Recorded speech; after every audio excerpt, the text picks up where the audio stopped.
I stood on the hotel's wooden deck, looking out at the Rocky Mountains in the distance.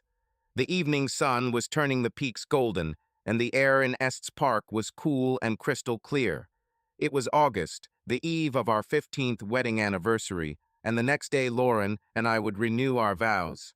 Down on the lawn, the staff was making the final preparations, setting up a white wooden arch decorated with fresh wildflowers, setting out chairs for the guests. I could see the colorful ribbons on the backs of the chairs fluttering in the breeze.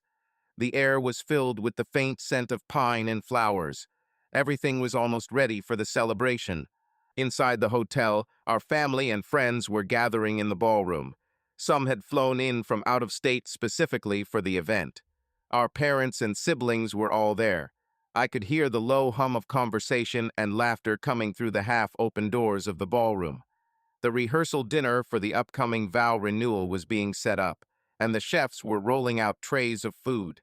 I took a deep breath, trying to remember this moment.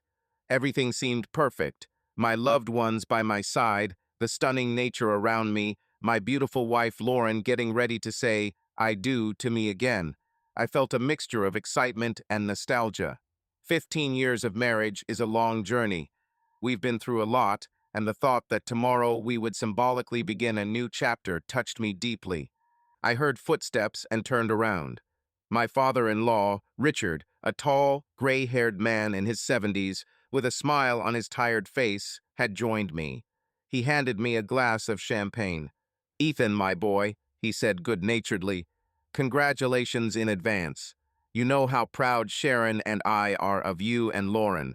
15 years is a wonderful milestone." I accepted the glass and smiled back. "Thank you, Richard. We ourselves can't believe that so much time has passed." We clinked glasses, and I took a sip. The champagne was cold and tart. Richard glanced at the figures of the guests flashing behind the glass doors of the hall. "I remember you standing at the altar with Lauren that day," he said quietly. "It seemed like yesterday." I nodded, looking inside too. Memories of our wedding flashed back. Lauren and I, young and happy, surrounded by family. Back then, it had been on the coast in sunny California, where Lauren was from. Today, 15 years later, we were celebrating our anniversary in the mountains of Colorado, where we now call home. And tomorrow you'll make promises to each other again. It's so. Richard searched for the word, touching. I heard genuine tenderness in his voice. He loved his daughter, and I always felt that he treated me like a son. "It means a lot to Lauren and me," I said. "To tell each other our promises, to confirm that we're still together, that there are still many years ahead." My father-in-law nodded and patted me on the shoulder. "You and Lauren are a strong family. There are, of course, difficult times, but you cope." I glanced at him quickly, catching something more than a simple remark in his words. But before I could ask what he meant, Sharon, the mother-in-law, came over to us. "There you are," she smiled at both of us. "Everyone is already at the table, waiting for the heroes of the occasion." I noticed that Sharon was holding her phone, trying to take a photo of the sunset. It seemed like everyone was enchanted by the scenery here. Indeed, the mountains on the horizon and the rays of the setting sun created a mesmerizing picture. "Let's go before the food gets cold," Sharon urged us. "Lauren's already inside, talking to her friends." The mention of Lauren made me smile. I hadn't seen my wife for about an hour. She'd gone to change and check the last details with the coordinator. I couldn't wait to find her. Richard and I followed Sharon inside. The hotel lobby was softly lit by chandeliers, casting a golden glow. Guests were taking their seats at a long table covered in a crisp white tablecloth, candles, and floral arrangements. My eyes swept over the faces of my parents, Lauren's brother, and a couple of our friends from Denver, arguing in hushed tones and giggling. Our 13-year-old daughter, Emily, seemed bored at this adult gathering, sitting a little ways away, glued to her phone. Our 9-year-old son, Josh, was fidgeting in his chair, tugging at his grandfather's sleeve every now and then, asking when dessert would be served. The atmosphere was warm and casual. Finally, I saw Lauren. She was standing at the far end of the table next to her best friend, Kate. Lauren was laughing at something Kate had said. My heart skipped a beat at the sight of my wife. She was wearing a light, cream-colored summer dress. Her chestnut hair was neatly arranged in waves over her shoulders. Her eyes were sparkling with laughter. She seemed so happy and beautiful at that moment that I froze, admiring her. 15 years of marriage, and she is still as beautiful to me. I suddenly clearly remembered how I saw her for the first time many years ago, and how I could not take my eyes off her. Lauren noticed me and waved happily. Ethan, come here. We were just thinking about you. I walked up to her, feeling a warm wave of love. Lauren leaned over and kissed me lightly on the cheek. Where have you been? She asked softly. I was thinking of sending Kate to look for you. I was admiring the sunset, I answered sincerely, and your father kept me company. Oh, has Dad been burdening you with his memories again? Lauren smiled, looking at her father, who was just approaching with Sharon. Not at all, I assured her, taking her hand in mine. We were just sharing a moment. Lauren squeezed my hand gently. Her green eyes looked at me with tenderness and joy. In moments like these, I never doubted for a second. Everything we had started with this ceremony was absolutely right. We were lucky to have each other. The guests began to sit down, and we joined in. Lauren sat on my right hand, and my best friend Mark, who had flown in from San Francisco to be with us, sat on my left. He grinned when he saw me. So, my friend, are you ready to take a serious step again? He teased cheerfully. Have you changed your mind? Mark always loved to joke. I shook my head. It's too late to back out. The room is already paid for, I replied in the same tone. And what could be better than hearing I do from my own wife again? Mark laughed and clinked his glass with me. Here's to you, Ethan. You're a great guy for setting this all up. Putting people through a mini wedding again is a bold move. Lauren, having overheard the last words, smiled at Mark. We'll see who cries louder from emotion tomorrow, you or Ethan. Mark raised his hands in surrender. Okay, I promise to hold on. Although knowing Ethan, he'll definitely get emotional. I just smiled, feeling the warmth of the friendly banter. The atmosphere was great. Everyone around was happy for us. The waiters began serving appetizers, and for a while everyone was engrossed in eating and talking. I ate mechanically, barely tasting anything. I was so happy and excited at the same time. Lauren was talking quietly to Kate about something of her own. Mark was engaged in a conversation with my father about fishing. I looked around at everyone and thought how wonderful it was that all these people were here today. Out of the corner of my eye, I noticed Lauren occasionally glancing at her smartwatch. She was probably checking her messages. She was a business person, and even today she was trying to be distracted by work-related issues. I touched her elbow. Hey, no work today, okay? I asked quietly with a smile. Lauren was a little embarrassed and took off her watch, hiding it in her purse. You're right, I'm sorry. I just wanted to make sure everything was okay in the office. I nodded understandingly. Lauren worked as a project manager for an IT company in Denver and was often on call. But now, of course, it was important to disconnect from work. At one point, while the main course was being served, a toast was made. Our parents took turns saying nice things about how wonderful we were, how we had overcome the years together. Lauren held my hand tenderly under the table as her mother told a funny story about our family life, and everyone laughed. I also said a few words of thanks to everyone who came. All in all, the evening was going wonderfully. But deep down, I felt a strange unease. It was hard to figure out where it was coming from, perhaps the usual pre-wedding nerves, even though we had been married for a long time. Or perhaps it was just the weight of the responsibility for tomorrow.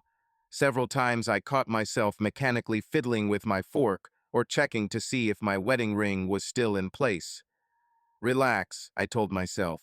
Everything will be fine. After dessert, the guests began to disperse little by little. Some went to their rooms to rest before tomorrow. Some lingered in conversation in the hall. I glanced at my watch. It was almost 10 o'clock in the evening. I couldn't believe that the night before our big day had flown by so quickly. Lauren touched my arm lightly. I'll take the presents upstairs. Will you help me? She nodded at several beautifully wrapped boxes given to us by the guests in honor of the anniversary. They were placed on a separate table. Of course, I stood up. Let me take half. We gathered up the presents, said goodbye to the remaining guests, and went out into the hall. Mark waved goodbye, agreeing to have coffee together the next morning, and my parents said they would see us for breakfast. Lauren looked tired but happy. "What a wonderful evening," she said as we got into the elevator. "Thank you for organizing all this." "This is our common holiday," I objected, smiling. "I'm glad you liked it." She leaned against me, her head on my shoulder for a moment. I smelled her perfume, a light floral scent, familiar and dear. In those seconds, my anxiety retreated. All that remained was my love for this woman with whom I had spent such a significant part of my life. The elevator doors opened on our floor, and we headed to our room. The hotel had given us a luxurious honeymoon suite, apparently in honor of our special occasion. The room had a large four-poster bed, and the window overlooked the night mountains and the lights of the city below. I noticed a bottle of champagne in an ice bucket on the nightstand, a compliment the staff had prepared for us.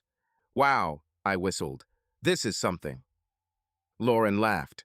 "Reminds me of our real wedding night, doesn't it?" There was champagne and rose petals all over the room. I put the gift boxes on the table by the window and ran my hand down her back. "Maybe there are petals I need to check," I answered jokingly.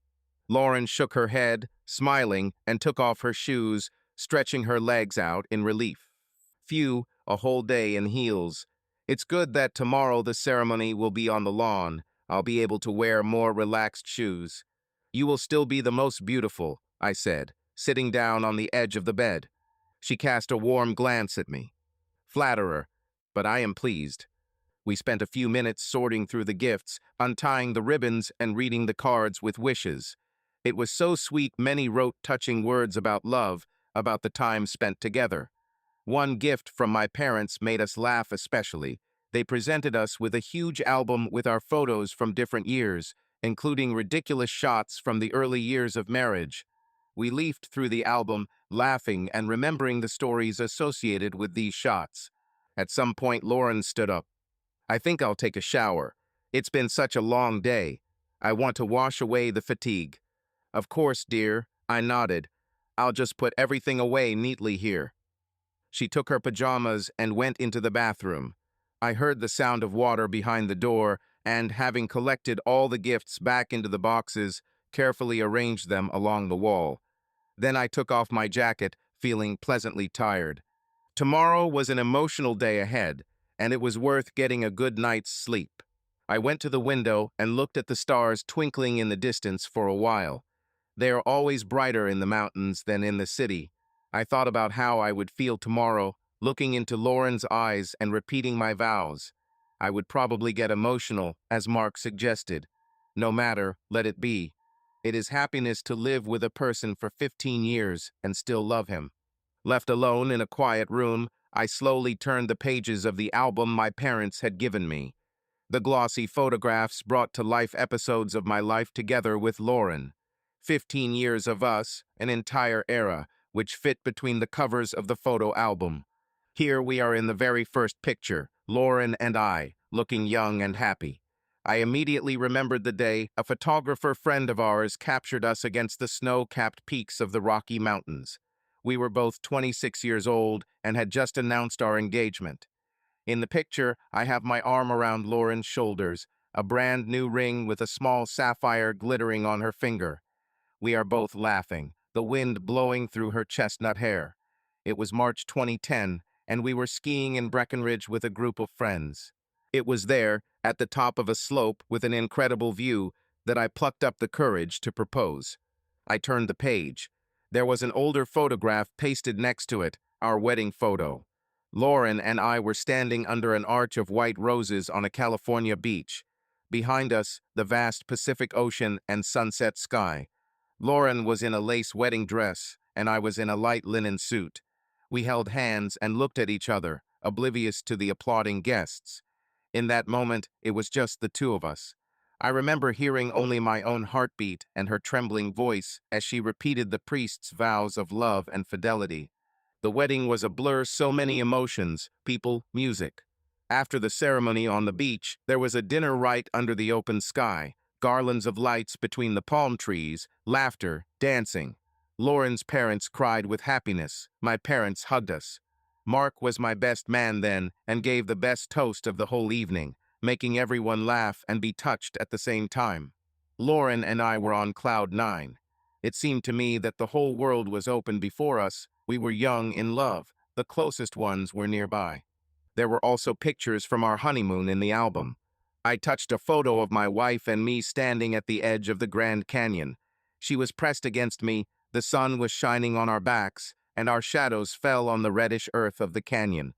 We rented a car and spent 2 weeks driving through the national parks of the West. I remember that trip very well, complete freedom, sleeping in a tent under the stars, endless conversations around the campfire. We made plans for our lives, dreamed of a house, of children. It seemed to us that endless happiness lay ahead. I turned the page. The years passed. In the next photos, we were older, but still smiling. Here's a picture of us in front of our first house in Denver, a small but cozy one. I remember that day. We had just gotten the keys, and one of our friends snapped a photo of us on the threshold. We were proud then that we were able to take out a mortgage and get our own place. Our children were born in that house. The next photo is from 2010, Emily's birth. I'm confused but happy, holding a tiny bundle in a blanket, and next to me is a tired, beaming Lauren, our firstborn. I had no idea how to be a father back then. It was all a matter of feeling. We learned to be parents together, encouraged each other on sleepless nights, rejoiced at our daughter's first smiles and steps. A little further, 2016, Josh was born. In the photo, I am sitting on the couch at our home, holding 2-year-old Emily on my lap, who is looking with interest at the baby brother in my arms. Lauren is hugging us, peeking out from behind the back of the couch. My dad took the photo, caught such a funny moment. Then our family became complete. With 2 children, life has changed. There is less spontaneity, more responsibility. But how much happiness these little people have brought us. As I kept flipping through the album, each page felt like a chapter in the book of our lives. There we were, as a family, at Disneyland, exhausted but happy, holding our kids and sparkling balloons. There was a picture from Christmas morning, Emily and Josh unwrapping presents under the tree, while Lauren and I, in our pajamas and holding mugs of coffee, looked on smiling. There was a picture from our 10th anniversary, when we escaped for the weekend to a small winery in Napa, leaving the kids with their grandparents. I remember feeling like newlyweds again, walking through the vineyards, chatting about everything. That trip brought us closer together and made us realize how important it is to make time for each other, even in the midst of family life. Some photos were more mundane, but no less precious. For example, a shot from 2018. Lauren and I are painting the walls in the living room of our house, both covered in paint, laughing. We decided to update the interior ourselves, organized a fun weekend renovation. Or a picture where the kids and I are building a tent out of blankets right in the living room on a rainy day. There is a complete mess around, but all 4 of us are laughing. There were also photo reminders of Lauren's hard work. Here she is with a diploma in her hands in 2015. She received her MBA, Smart Girl. We celebrated her achievement with the whole family. Each frame was a reminder of a period in our life together, sometimes carefree, sometimes difficult, but always full of love. We grew together, changed. In 15 years, Lauren and I went from being romantic 20-somethings to adults, parents. But looking at all these photos, I saw clearly. We were always there, holding on to each other. I felt a warm wave of gratitude. Yes, our journey hadn't been perfect. No one gets through 15 years of marriage without some bumps in the road, but the point was that we'd been through it together. The ups and downs, the joys and the worries, we'd shared them equally. I put the album down on my lap and closed my eyes, letting the memories flood in without the help of the photographs. I was overwhelmed with tenderness for my wife. What a smart woman and a wonderful mother she was. She put so much effort into raising her children, keeping the home cozy, and at the same time building a career. I admired her. I remembered how she sat at night next to Emily's crib with a fever while I ran around the apartment looking for medicine, or how she bravely endured the difficulties when I lost my job in 2009. Then she became the main breadwinner for several months until I got back on my feet without reproaching me once. Lauren has always been a rock for me, and I've tried to be a rock for her. When her grandmother died, I took time off work to fly to San Diego for the funeral, supporting her through her grief. When she was offered a promotion to a new department and questioned whether she could handle it, I assured her that she was talented and deserved it. We were truly a team. Life was in full swing around us. Children were growing up. We were changing jobs, taking out loans, treating illnesses, arguing over trifles, and making up. But I always felt, no matter what happened, we were us.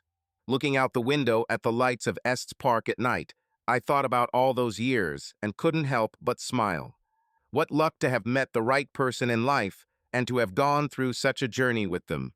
Not all of my friends had it that way. Some got divorced, some were separated by circumstances, but we were lucky. Of course, time takes its toll. There is no longer that wild passion and novelty that was in the beginning. We are predictable for each other.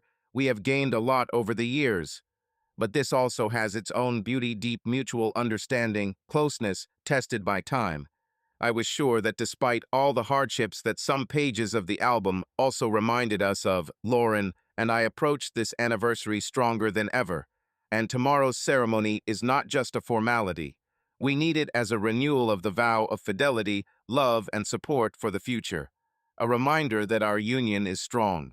I took a deep breath, feeling a little nervous and at the same time at peace. Lauren's voice came through the sound of the shower, humming to herself. I smiled. She always sang when she was in a good mood. As I continued to leaf through the album and reminisce, I realized that, of course, Lauren and I had our difficult periods. The first disruptions in the usual rhythm of family happiness began to appear over time, as inevitably happens to everyone. For example, when we had kids, especially two in a row, a few years apart, our privacy and romance took a back seat. We would sometimes be so tired that we would collapse late at night, barely having spoken a word. I remember in 2017, when Josh was 1 and Emily was 4, Lauren and I would be on edge all day. We even had a huge fight over something trivial. I think I forgot to buy diapers on the way home from work. We were both exhausted. She yelled at me for not listening to her and not helping her, and I snapped at her for not appreciating me. That fight ended with Lauren crying from the stress of it all and me feeling like a complete idiot. It was the first time we wondered if we were losing our intimacy under the weight of everyday life. Fortunately, we talked and found a solution. We agreed to set aside time just for the two of us to go on a date at least once a month, leaving the children with relatives. And indeed, these short breaks helped to refresh the feelings. At that time, we came to the conclusion: the most important thing is to support each other and not accumulate grievances, and also not to forget that we are not only parents, but also husband and wife. But as the years passed, the kids grew up, and life settled into a routine. Sometimes that routine became too routine. After Lauren got a promotion a couple of years ago, she started working late more often. Her role as a project manager at a company was very stressful, with calls to clients and business trips. I, in turn, immersed myself in my career. By the age of 40, I had become a senior engineer at a construction firm, with responsibility for several large projects in Denver. Sometimes we would come home from work in the evening, both tired, have dinner with the kids, put them to bed, and we would have no energy left for anything, neither to talk properly nor to spend time together. It seems like about a year ago, I first felt the alarm bell. Lauren and I were lying in bed, each staring at our phones. I was scrolling through the news, she was texting one of her colleagues. We hardly talked before bed, we just passed out from fatigue, and this repeated itself week after week. It worried me then, and one day I started a conversation. I said that it wouldn't hurt for us to take a vacation together, like before, to get away somewhere without the kids and work. Lauren initially agreed, But then things somehow didn't work out. Either she had a rush at the office or I did. We brushed it off. No matter, there would be other opportunities, but we didn't get away anywhere. There were also minor frictions around the house. I used to think that our family was a team where all the tasks were shared. But sometimes, to be honest, I was inattentive to how much Lauren was pulling on herself. For example, she could go to the supermarket in the evening after work, and I didn't even offer to help, thinking about my own affairs. Or I forgot to take out the trash or miss Emily's parent-teacher meeting, thinking that Lauren would sort it out. Usually she dealt with it silently, but once, I remember, she suddenly lost it. She told me that she was tired of being the one on duty around the house, and that she missed my participation. I was ashamed. We had a serious talk then, and I tried to improve. I began to spend more time with the children cooking. Nevertheless, the aftertaste from that conversation remained. I suddenly thought that perhaps I was too confident that everything was fine with us and did not notice the accumulated problems. Of course, these were the usual family problems, nothing more. We solved them and moved on. But still, about a year ago, maybe a little more, I felt that there was a barely perceptible distance between me and Lauren. It was not that we had become seriously distant, no, we still kissed when we met, hugged before bed, said, "I love you" to each other. But at times I caught myself feeling lonely, even when I was next to her, as if each of us was immersed in our own worries and our worlds intersected less and less often. For example, Lauren began initiating intimacy less often. She explained it by fatigue, headaches I understood and did not press. But it bothered me. What if she stopped being attracted to me? On those occasions when we were still alone, I noticed that she was somehow absent-minded. Once I even asked directly if everything was okay with us. She looked at me in surprise. "Of course, Ethan. What makes you think so?" I shrugged, referring to the fact that we had not gone on a date for a long time and were both generally exhausted. Lauren sighed and answered, "Yeah, no way. Maybe after the anniversary," meaning our upcoming ceremony. I then backed off, deciding that this was just a stressful period. There were also objective reasons for her fatigue. A year ago, a new employee, Derek, joined their department. Lauren began to mention him often at home, that he was a talented programmer, that they were working on an important project together. I heard the name Derek in her stories so often that I once even joked, "This Derek seems to be a jack of all trades." Lauren then smiled and said, "It's just nice to work with a smart colleague." I didn't attach any importance to it at the time. I was glad that her team had smart guys who supported her. I remember a couple of times in the last few months Lauren stayed late, citing a rush job on the project. She would come back tired, but in high spirits, if I may say so, as if inspired by something. I thought then that she was simply inspired by a successfully completed task. On one of those evenings, I remember, she returned around midnight when the children were already asleep. I was waiting for her and worried. Lauren apologized for not calling, said that after work they had gone out for a drink with a small group to celebrate the completion of a stage of the project. I was a little jealous then, or rather felt deprived. She had spent a pleasant evening with colleagues, while I was alone at home taking care of the children. But I pushed such thoughts away. So what? A work party, a common thing. Nevertheless, a strange uneasiness was creeping in. There seemed to be no reason not to trust my wife. She had always been honest with me, and in general, cheating seemed something unthinkable between us. But I caught myself sometimes wanting to check her phone when it was lying unattended. I never did this. I was ashamed to even suggest that I was looking. However, there was a bad aftertaste, as they say. For example, one night a few months ago, I woke up and found Lauren gone. It was about 2 a.m. I got up, walked around the house, and found her in the kitchen, sitting by the refrigerator light, drinking water. I asked if she was okay. Lauren jumped, as if she hadn't expected to see me, but then said she was just thirsty. I noticed her phone on the table next to me, the screen off. Maybe I was just overthinking it, but I thought she was hiding something. I even glanced at the phone screen, but there was nothing there. We went back to the bedroom, and I didn't ask any more questions. but for some reason, that episode stuck with me. Or another incident.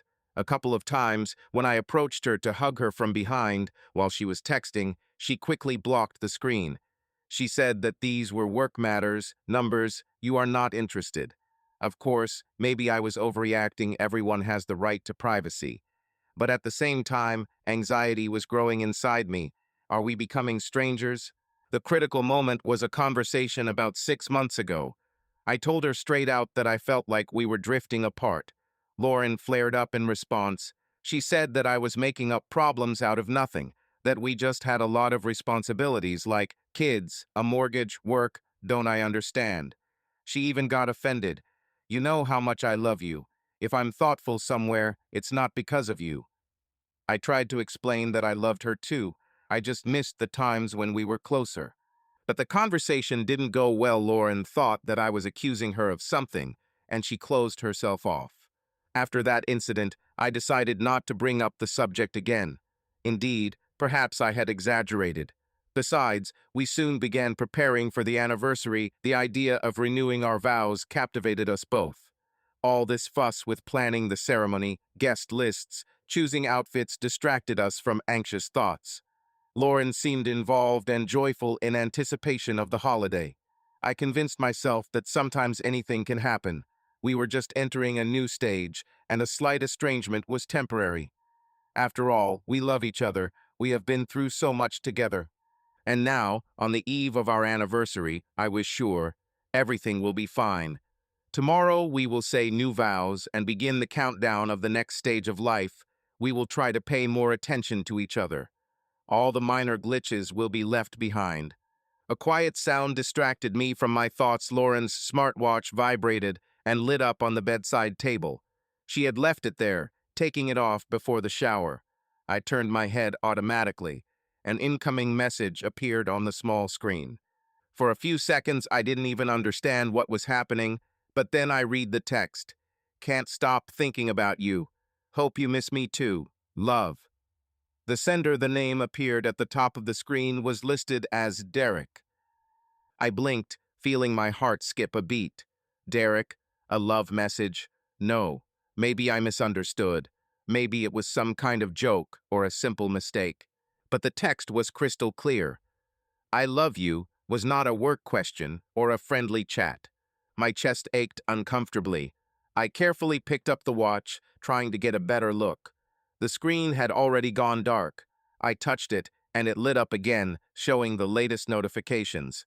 Yes, there it was. A message from a few minutes ago, from Derek. There was a phone number listed. I didn't know it by heart, but the contact was clearly saved in Lauren's book under this colleague's name. A wave of heat rolled through my body. Blood pounded in my ears. I felt my palms sweat from sudden excitement. What the hell was written here? I hope you miss me too. Love. I read it again, no longer realizing what I was doing. This isn't true. This can't be true. Derek is her colleague. She's told me so much about him. But a declaration of love. Maybe this is some kind of mistake? What if this message wasn't meant for her? Or a drunk friend's joke? For a second, I tried to find some innocent explanation, but deep down I already knew. The only logical explanation is that Lauren has a relationship with this Derek that goes beyond work. My hands began to tremble slightly. I put the watch back on the nightstand as if I had been burned. My heart was now pounding somewhere in my throat. My head was in chaos. Memories, thoughts, guesses, everything was mixed up. The sound of running water was still coming from the bathroom. Lauren was still taking a shower, unsuspecting. I frantically tried to calm down and figure out what to do next. My throat was tight, as if I was going to throw up. I turned to the bathroom and listened. It seemed she was still humming quietly. Time, perhaps, a few minutes, no more. I glanced at Lauren's bag, lying on the chair by the window. Her phone was probably inside. Yes, it was there. The edge of the case was sticking out. I acted almost without realizing it. I flew to the bag, unzipped it. Her phone was an iPhone. The screen was black. I pressed the button. It asked for an access code. Code. I've never looked into her phone, but I think I know. She used to set a PIN code associated with our wedding date. My fingers are shaking. I enter the combination.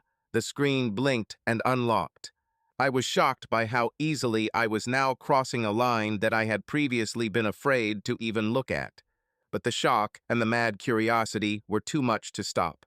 The latest notifications opened immediately. At the top was the name Derek and several lines of messages. It turned out that there was not one received message, but 3 in a row. She disappeared somewhere. Is everything okay? Followed by, I can't stop thinking about you after yesterday. And the last one, which I've already seen on the watch. I hope you miss me too. Love you. My head spun. 3 texts from Derek. Yesterday. What happened yesterday? Yesterday, we were at home, packing for a trip. I blinked. Lauren had gone to the office yesterday afternoon, supposedly for a couple of hours to finish up some paperwork before her vacation. She had returned in the evening. What the hell had happened between them yesterday? I felt my legs give way.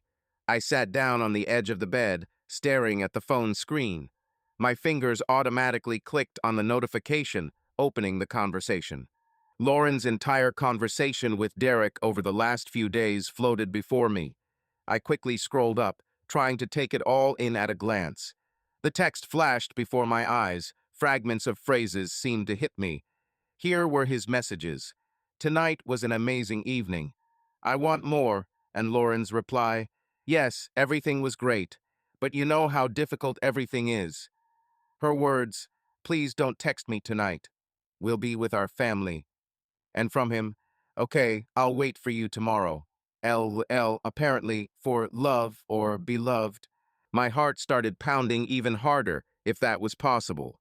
The dates and times of the messages, late last night, the day before. Oh my God, they saw each other yesterday afternoon.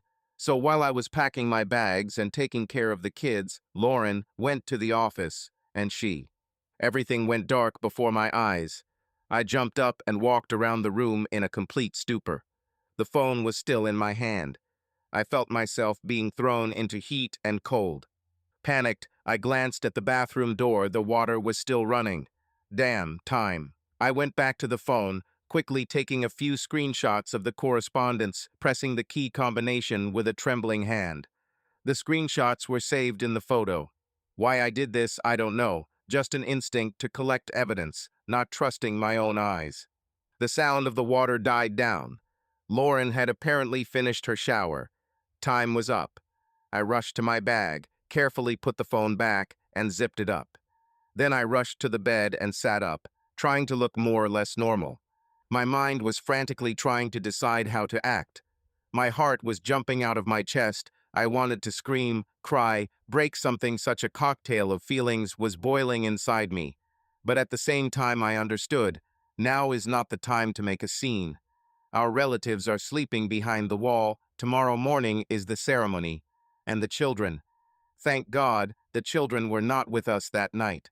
We had agreed in advance that Emily and Josh would spend the night in the grandparents' room so that Lauren and I could rest before the big day. And so we rested. I heard the shower door slam in the bathroom, then footsteps. A minute later, Lauren came out into the bedroom, wrapped in a soft white hotel robe, drying her hair with a towel. Her face was calm and contentedly tired. I felt like I knew it all was written in red letters on my forehead. Are you still awake? Lauren asked with a slight smile, noticing me sitting on the edge of the bed. It took an effort for me to even manage to produce anything resembling a smile. Ah, no, I was just lost in thought. She came closer, rubbing her hair with a towel as she went. She smelled of her lavender shampoo. I used to adore that scent, but now it suddenly made me feel nauseous. It's been a long day, Lauren said, stretching and yawning sweetly. I'm so tired. The bed is just inviting. She sat down on the bed next to me and gently touched my hand. Are you okay, honey? You look a little tense. Nervous about tomorrow? Her touch was unbearable. I was afraid that I would pull my hand away or not be able to hold back a grimace of pain. Gathering my will into a fist, I just shrugged slightly. Probably, yes. Everything has piled up. I'm worried that it will go smoothly. Lauren nodded understandingly and covered my hand with hers. Everything will go fine. Don't worry, darling. The word beloved cut me to the heart. It took a colossal effort to keep my face straight. I wanted to either laugh hysterically or scream, "How can you call me that after what you did?" But I just silently lowered my eyes. Lauren misinterpreted my silence. She moved closer and hugged me, pressing her warm, damp body against mine. "Ethan, all the guests are delighted. The place is wonderful. Tomorrow will be a wonderful day, really. Just trust and relax. I love you." These words turned everything inside me upside down. I automatically hugged her back, so as not to show the wave of rage and pain that had washed over me. A lump rose in my throat. I couldn't utter a word, so I simply nodded over her shoulder. Lauren pulled back and looked into my face. "Hey, are you sure everything is okay?" "Yes," I croaked hoarsely. "Sorry, I guess I really am overtired." "Then let's go to sleep," she said softly, running her hand over my cheek. "You need to rest before our celebration." Our holiday, how mocking it sounded now. I felt that I couldn't stand it any longer without an outburst if this continued, so I nodded and turned off the nightlight, trying to turn away faster. Lauren lay down next to me, settling herself comfortably. I lay in the darkness with my eyes open, feeling my body literally ringing with tension. A few minutes later, she was breathing evenly. Fatigue had taken its toll, and without suspecting anything, my wife fell asleep peacefully. And I was left alone with my shattered hopes and pain. In the absolute darkness of the room, hearing her breathing, I looked at the ceiling, and tears rolled from my eyes quietly, soundlessly, one after another. My chest was bursting. I wanted to howl, but I only clenched my teeth in despair. My mind was racing. Maybe this was a nightmare, and I was going to wake up. But no, I felt my hand and realized I wasn't dreaming. My nails were digging painfully into my palm, so it was all real. Lauren, my Lauren, with whom we have been through fire and water, sleeps next to me, betraying me. Tomorrow, in front of my family, she was going to look me in the eyes and promise to love me forever. While on her phone, there are love messages from another. It did not fit in my head. It seemed that this was not happening to me. Minute after minute, I lay there, trembling. At some point, I realized that I would not sleep a wink that night. And really, what kind of sleep was that? Finally, I carefully got out of bed, trying not to wake Lauren. I pulled on jeans and a t-shirt. It became impossible to breathe within four walls. I needed to go out, be alone, catch my breath. I quietly slipped out of the room, grabbing my phone and key card. The emergency light was on in the deserted hotel corridor. Outside the windows, the night sky was strewn with stars, but I no longer noticed it. I was hot and cold. I wanted to run, but I forced myself to walk slowly and silently so as not to raise questions from anyone. The night greeted me with cool mountain air and ringing silence. I walked out the side door of the hotel into the parking lot where our cars were parked. A few streetlights dimly illuminated the rows of cars. Somewhere in the distance, night insects called to each other. I leaned against the cold metal of the hood of my car and took a deep breath, trying to stop myself from shaking. One thought was pounding in my head. I needed to figure out what exactly was going on and for how long. Maybe this was some kind of one-time stupidity, or was it serious? Numbers don't lie. I remembered a phrase from one of my analyst colleagues. He meant that facts and data will always put everything in its place, no matter how painful they are. With trembling hands, I unlocked my phone. First, I opened the gallery. The very same evidence I had taken a couple of minutes ago appeared on the screen. Screenshots of Lauren's correspondence with Derek. I enlarged the images and began to study them carefully. Here is a fragment dated yesterday. Derek, thanks for a wonderful lunch. Can't wait until the evening. Lauren, SHH, don't rush things. Everything is going according to plan. Derek, I was counting down the minutes until today. When you walked in, it took my breath away. Lauren, you're spoiling me. I have to run. See you later, okay? The next message is late in the evening. Derek, Sweet dreams, love. I think I'm going crazy about you. Lauren. Sleep. See you tomorrow. Kisses. I closed my eyes, feeling a new wave of nausea coming on. Darling, kisses. This is a love letter, and there is no ambiguity here. God, Lauren. I ran my hand over my face, as if trying to wake up from a dream. Then I forced myself to get to the end of the correspondence. The messages stretched back several weeks. They were clearly trying not to write too frankly, probably in case someone saw. They discussed work a lot, hiding behind it. But between the lines you could read the main thing: flirting, mutual interest, secret agreements. For example, here is one from a week ago. Lauren, I'll be at the mall for lunch if you need to. Derek, I'll be there in 10 minutes. I hope you'll wear that blue dress. Lauren, do you like to dress me up? We'll see. Then, judging by the watch, an hour later, a message from her. Thank you for the gift. I wear it now without taking it off. A gift? What gift? I had no idea about any gift from my colleague. It turns out he gave her something, and she wears it. I looked around automatically, although of course there was no one around except parked cars. Then I looked back at the screen. Another chain. Derek, you looked amazing today. I could barely contain myself in front of everyone. Lauren, be good. See you in a couple of days. Derek, I can't wait. With each word I read, my face grew more and more stony. I no longer felt like crying. Instead, some icy clarity was awakening. My brain seemed to be switching to analysis mode, trying to grasp the scale of the disaster. I realized that I needed more than just the message's hard facts about how long this lie had been going on. And the facts were right there, our family phone app. Lauren and I shared a plan, and I had access to call and message details through my account. Previously, I'd only gone there to pay my bill or check Emily's teen gaming traffic. But now there was a lot that could be hiding there. My hands were still shaking as I opened the browser on my phone and went to our provider's website. I entered the login. Usually Lauren did this, she did the billing, but I had logged in a couple of times, so I remembered the password. My heart jumped into my throat when the system let me in. I went straight to the call and message details section for the past months. Lists of numbers, dates, durations flashed before my eyes.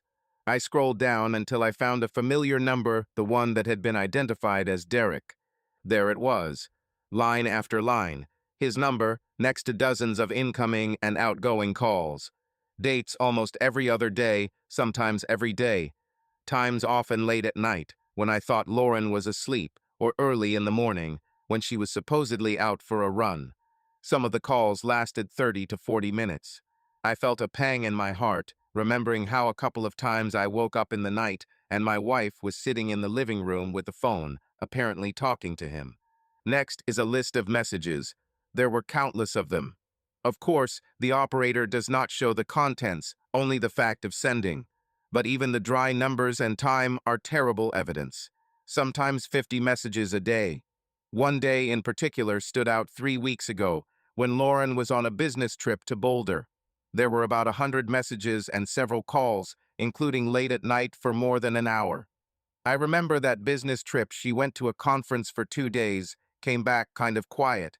I joked then, like, "Did you miss me at least a little?" And she waved her hand, like, "No time for that. Such boring reports there." I was shaking. I scrolled through those numbers on the screen, and everything inside me went cold. There it was, in black and white. The last months of my life had been a lie. While I was racking my brains over what was bothering her and how to bring back the romance, she was in daily contact with her lover. Swallowing the rising bitterness, I continued searching. The chronology indicated that active communication had begun about 6 months ago.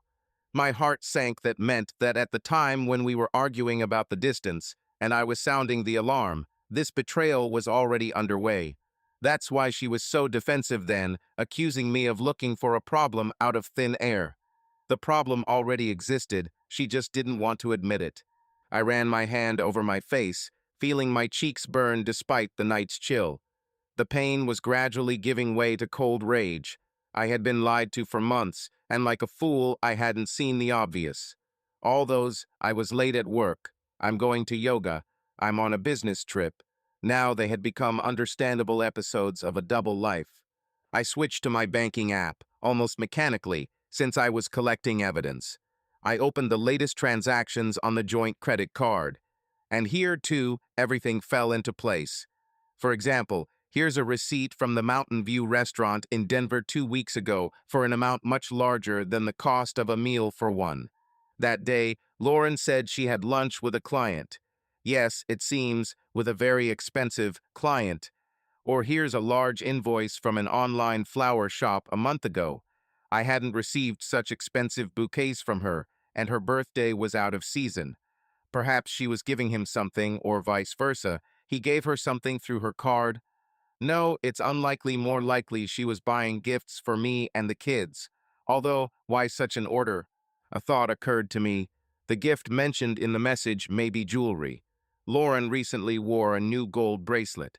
A couple of weeks ago, I noticed a thin chain on her wrist and asked where she got it from. She said she bought it herself. She just liked it. I joked then that she was giving herself gifts, and she just smiled. Now it's clear, maybe this bracelet is from him. All the pieces of the puzzle came together to form a ruthlessly clear picture. Here they are, the numbers that don't lie. Each line is a knife in the heart. I felt that I had no strength to watch any further, and there was no point, there was more than enough evidence. I turned off the screen and simply froze, leaning my back against the car. The night sky above continued to shine serenely with stars, as if mocking me. How, they say, can your personal world collapse if the universe is just as beautiful and indifferent? I didn't know how much time had passed while I stood there, trying to calm the whirlwind of thoughts. Maybe 5 minutes, maybe 15. Finally, I came to my senses. I couldn't just stand there. I had to do something, make some kind of decision. But my head was spinning. My first impulse was to immediately wake Lauren up and demand an explanation. But I imagined this scene: screams, tears, a scandal in the middle of the night in a hotel with our parents and children behind the wall. No, that was the worst option. I wouldn't have the self-control not to make a noise, and that would be a blow to everyone. And what could she say? Continue lying or repent? One word from her now would probably drive me completely crazy.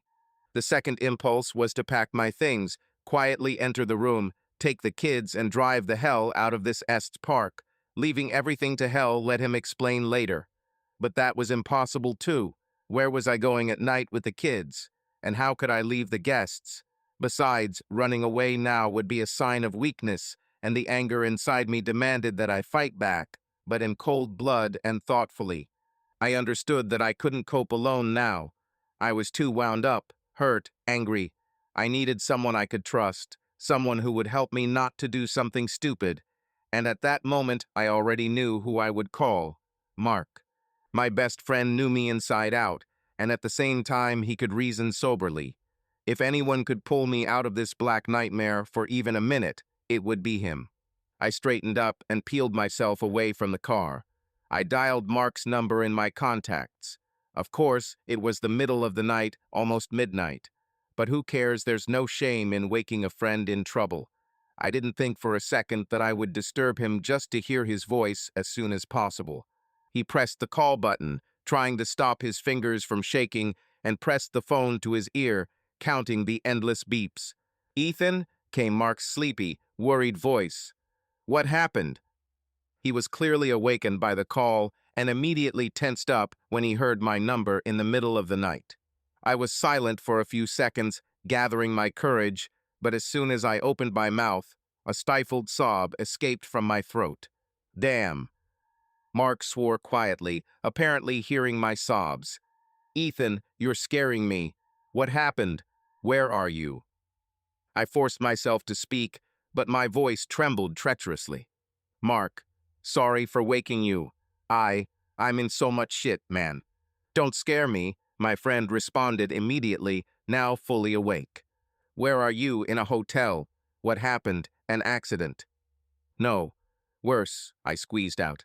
I realized I couldn't speak straight. The words were stuck. Mark waited patiently on the other end. All I could hear was my ragged breathing. Mark, I finally said hoarsely, Lauren. Lauren is cheating on me. In the silence that followed, I heard him let out a shocked breath. What? How? Wait, why do you think that? I just... My voice broke and I closed my eyes, trying to pull myself together. I just found messages from her. Love messages. From some Derek. Or rather, from her colleague. Do you remember I told you about the guy from work, Derek? I think so, Mark said carefully, obviously still digesting. She mentioned it at dinner today, didn't she? Something about a project. Yes, I smiled bitterly through my tears. What a project, damn. In short, they have an affair. For months, Mark. I found the correspondence. Everything is clear there. Darling, I miss you. Secret dates. I clutched the phone tighter, feeling myself starting to boil again. Mark remained silent, letting me vent. I even checked the call details. She talked to him almost every day. Damn it. While we were here preparing for the anniversary, she was with him. I stopped, realizing that I couldn't really continue. Ethan, calm down, Mark finally said. Now there was a confident firmness in his tone, for which I loved him in critical moments. I understand, this is a shock. Where are you now? In your room? No, I went outside. I'm standing outside so she wouldn't hear. That's right. She doesn't know that you know? No, she has no idea. When I saw all this, she was in the shower. Then she came out, and I pretended to be tired. She went to bed without suspecting anything. She's sleeping now, as if nothing happened. I let out a painful laugh. Mark swore quietly. Damn. What the... Okay, I won't now. Listen, where exactly are you? Do you want me to come right now? You're also at a hotel. I was surprised at first, but then I realized. Mark had said earlier that he was staying in the city with a friend. The hotel was full. You're somewhere else, right? Yes, I'm staying with a friend's family in a cottage a mile from here. Of course, I can get in the car and be at your hotel in 5 minutes. No, I sighed. No need to stir up people. I just don't know what to do, Mark. I'm completely. The voice trembled again, and Mark hastened to reassure me. Okay? Then let's do it this way. Talk to me as much as you need. I'm with you, do you hear? Now we'll think together about what to do. I nodded, then realized he couldn't see and muttered. Thank you. Lord, I never thought that this would happen to me. Nobody does, Mark said darkly. Damn, Ethan, I'm so sorry. I'm in shock. Lauren, I would never have believed it. Are you absolutely sure? Maybe this is some kind of misunderstanding. I'm sure, I answered firmly. It's all clear there, Mark. I saw their correspondence with my own eyes. She slept with him, you understand. Yesterday, on the eve of our anniversary, my voice broke into a hoarse whisper. And today she smiled at me all day. Bastard, Mark blurted out. I'm sorry, but I'm just angry for you, brother. I'm angry too, I whispered, peering into the darkness. And it hurts. It's like the ground was knocked out from under my feet. I believe you, he said quietly. Listen, and you. How are you? Did you do anything stupid there? In terms of, well, I don't know, I didn't yell, I didn't hit her, or that guy. No, I answered dully. I didn't touch her. She doesn't know anything. And this Derek isn't here. He's not at the ceremony, as far as I know, although... A terrible guess flashed through my mind. Imagine if she invited him. Unlikely, Mark said quickly. I would have noticed a stranger at dinner, and you would too. I doubt he's here. I exhaled. Mark was right. If Derek had been among the guests, Lauren would not have been so calm, and I would have been wary, not knowing the person. So at least he wasn't here, and that was a thank you. Ethan, what are you going to do? Mark asked cautiously after a pause. I shook my head, even though he couldn't see. I have no idea. In the morning, we have to have this damn ritual. Well, he obviously won't be there, the friend snapped. You're not going to continue this comedy, are you? Of course not, I smiled bitterly. How can I stand under the arch and listen to her promises of fidelity after everything? No, I can't stand it. Mark exhaled loudly. So we have to cancel the ceremony, and the sooner, the better. But there are so many people there, I groaned, feeling a new wave of anxiety. Everyone's come. Our parents, her parents, friends. To go out and say, nothing will happen, that's a scandal. I don't care, Mark said harshly. Your condition is more important now. Everything else is secondary. I know. But it's such a slap in the face to everyone. She's already slapped you worse, my friend, he sighed. And it's not your fault. Don't forget that. I kept silent, gritting my teeth. He was right. This whole mess wasn't started by me. But explaining it to parents, children, a new thought struck me. Mark, the kids. How can I tell them? They were expecting a holiday tomorrow. There was silence on the other end. Then Mark asked hesitantly, "Do you think they need to tell you right now?" "No, of course not." I pressed my fingers to the bridge of my nose, trying to cope with the despair that had washed over me. "But they'll still understand that something happened. Emily's not a little girl anymore." "Emily is 13, I know," he confirmed. "She's a smart girl, but she might not figure it out right away. You can say Mom and Dad had a fight, and that's why the ceremony is canceled. It's half true, but it'll do for now." "You'll figure it out later," my friend said softly. "The main thing now is to get through the next 24 hours with minimal losses." I nodded nervously. The next 24 hours. The morning when everyone is expecting a holiday, but it won't happen. "You'll have to talk to Lauren," Mark said evenly, as if reading my mind. My fists clenched at the sound of her name. "I don't know if I can." "You can do it," he said firmly. "I know how much it hurts you, but we'll have to talk face to face and figure out how to tell people." "Do you think we should tell everyone the truth?" I asked, not knowing what I wanted. Mark hesitated. "It's a difficult question. On the one hand, why air your dirty laundry in public? On the other, why should you cover for her?" I smiled bitterly. "Our parents won't survive this. I can imagine. Mom. And Lauren's father. He called me his son today. If he finds out that she did this to me, it will hit him too." "That's right," Mark agreed quietly. "Perhaps it would be better to say some general phrase. Like, you had irreconcilable differences, and therefore, something like that, without details." "No performance," I muttered, remembering the scene I had pictured a minute earlier. A public scandal was the last thing I wanted. "Yes, without a show," the friend responded. "Try to resolve it quietly among yourselves. The guests a minimum of information. They will, of course, be shocked and have a million questions. But I think your parents will be able to help hush it up. Say that you have no time for explanations now." "Good plan," I admitted, feeling some relief that at least some path had emerged. "Ethan," Mark continued softly, "one more thing. Whatever you decide about the future, know this: I'm on your side, and not just me. All your friends, family will support you as best we can." I felt a lump in my throat. "Thanks, buddy. It means a lot. I'm serious. If you want to break away and leave today, my doors are open. Come even in the middle of the night. If you decide to stay and endure the day, I'll be there, watch the kids, whatever. Just say the word." I closed my eyes, trying to hold back tears of gratitude. Even in the midst of this hell, I was not alone. It was warm. "Please, will you come early in the morning?" I asked. "I don't know what will happen, but maybe your help will be needed." "Of course," Mark answered without hesitation.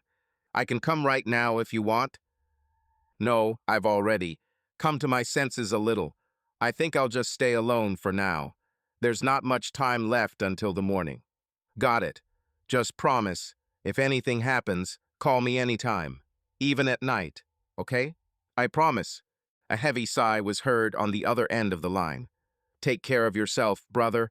And remember, she is not worthy of you if she did this." I remained silent, not knowing what to say to that.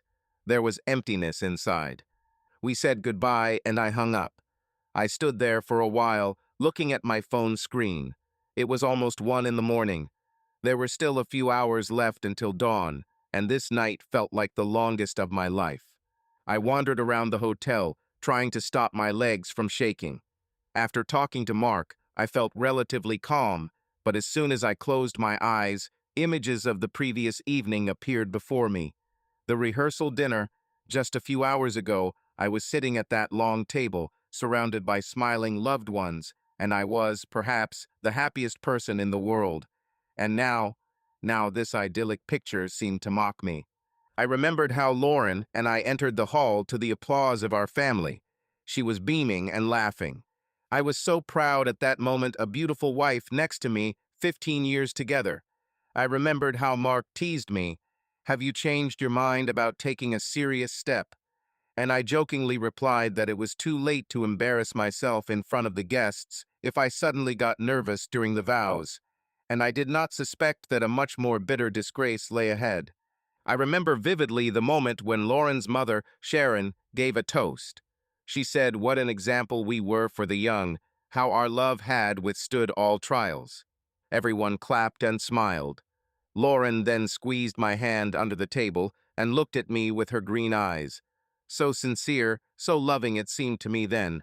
I even felt a lump of pride in my throat. Now I knew, all this time she had been lying to all of us.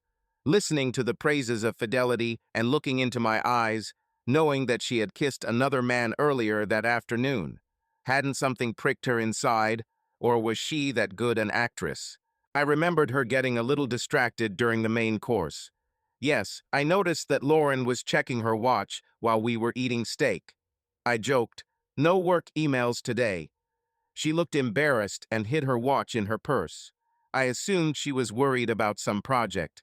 Or maybe it was him writing to her. It was at that time, according to the messages, that Derek was trying to contact her. "Missing somewhere. Is everything okay?" He wrote while she was sitting next to me, and I didn't suspect a thing. I shuddered at the thought. Details from the dinner kept coming up unbidden. Lauren standing up to clink glasses with my dad, crossing the table. On the way, she stopped by Kate, her friend, whispering something in her ear, and they both laughed. At the time, I had thought the girls were gossiping about Mark and me or discussing the dress we were going to wear tomorrow. Now I suddenly thought, what if Kate knew something too? No, that was unlikely. Kate couldn't look me in the eye like that. Probably. The episode surfaced of Lauren leaving the room before dessert was served. She apologetically whispered to me, "I'll be right back. I need to call the nanny about the kids." I nodded, although the kids were with their grandmother. Well, you never know, maybe I should clarify something. Lauren was gone for about 10 minutes. Now it's clear that she didn't need to call any nanny. Most likely, she went out to check her phone and write a few words to that bastard. Perhaps then she sent that message, "Don't text me today, we'll be with the family." What a fucking concern for the peace of the family. I squeezed my eyes shut, trying to block out the image of Lauren hiding somewhere in the hall or the restroom, phone in hand during our family evening. How low and how blind I had been. Here we are already cutting the birthday cake, laughing, everyone clapping. I carefully wiped the cream off the tip of Lauren's nose. The children are delighted. They asked us to traditionally smear a piece on each other. Lauren's eyes sparkle happily, licking the cream off her finger. Was she really thinking about him at that moment? Or was she genuinely happy with me for even a moment? I remember raising a glass of champagne and giving a toast at the end of dinner. I said how grateful I was to everyone for coming, how happy I was to share our joy with my family and friends. I turned to Lauren, looked at her, and said that she was the love of my life. Everyone was touched. Lauren's mother wiped away a tear. And Lauren, she cried too. I saw the sparkle of tears in her eyes. She kissed me in front of everyone, and the guests applauded. What was it? Were those tears just a show for the audience? Or was there a bit of real remorse that she was deceiving me? I didn't believe anything anymore. Maybe she really loved me in some twisted way since she was crying. Or maybe it was from an excess of feelings for someone else, and my conscience pricked me. I caught myself clenching my fists, my nails digging into my palms. Calm down. There was no point in racking my brains over what she felt there. Soon I would be able to ask her directly. The evening scenes changed one after another. Here are Lauren's parents hugging us goodbye, her father whispering to me, "Take care of my girl." I then chuckled. "Don't worry, Richard. Take care. If only he knew how she herself feels about our marriage." Here are the children, sleepy, kissing me before they go to their room with Grandma to sleep. Emily asked me at the elevator, "Dad, are you really going to cry tomorrow when you say your vows to Mom?" Aunt Kate said grown men often cry at weddings. I laughed and ruffled my daughter's hair.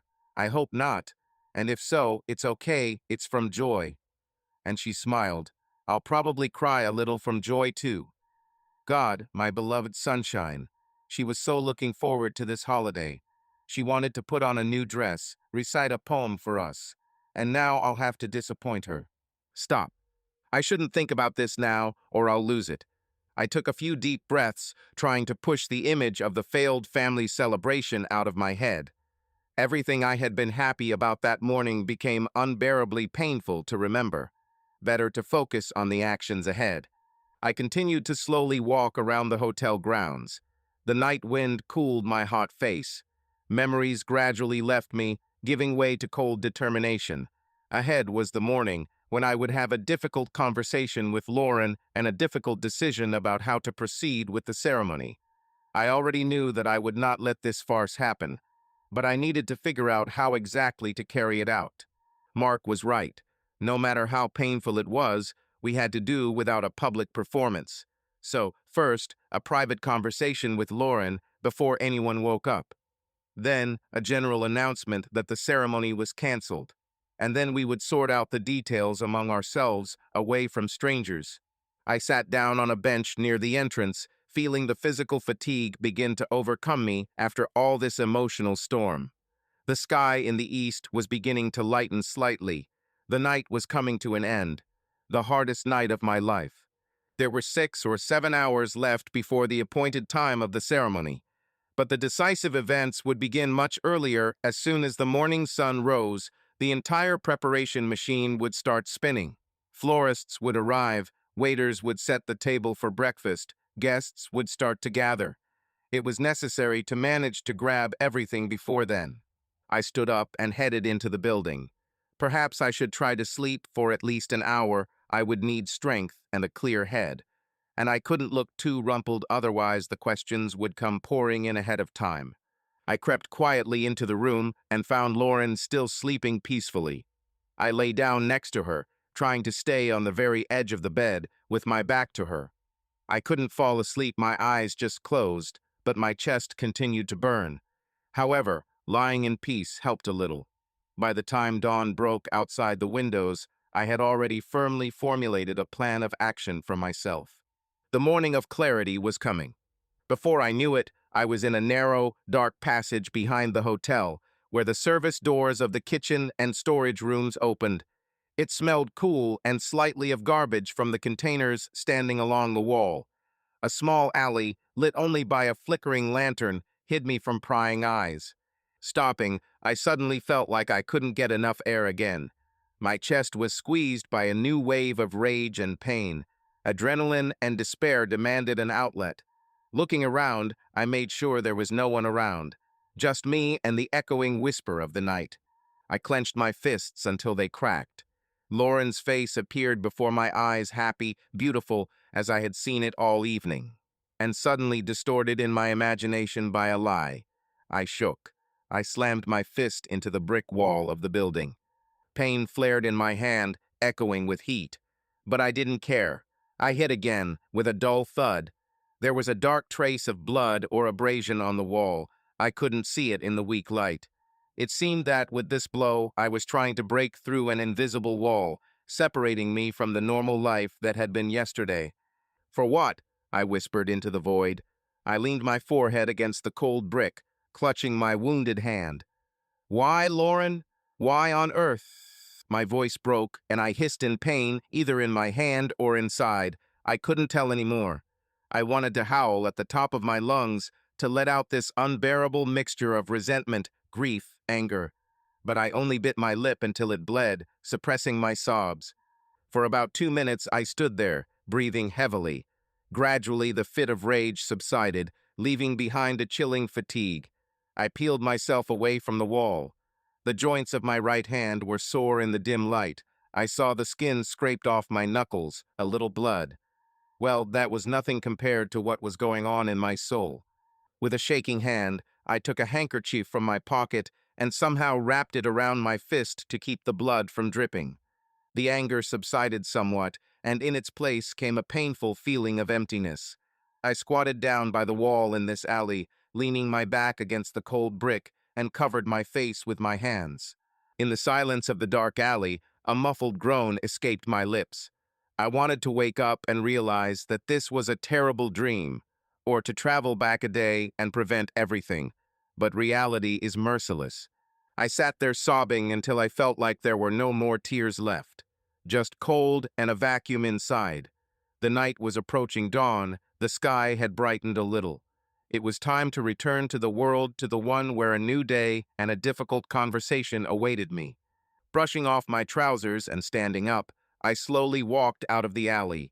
The painful, throbbing heat in my broken arm was a reminder of my outburst, but now the physical pain was actually helping to distract me from the mental one. I headed back to the hotel, taking a roundabout route so that none of the random early birds would notice my condition. A firm determination was gradually taking root in my head. I had survived this terrible night and had not broken down completely. That meant I could continue.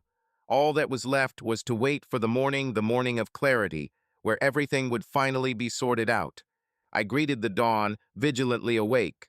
I think I only dozed off for a few minutes toward morning, and even then it was more like a daze than a full night's sleep. At 6 in the morning, I quietly got out of bed, trying not to wake Lauren. The room was bathed in a soft grayish light.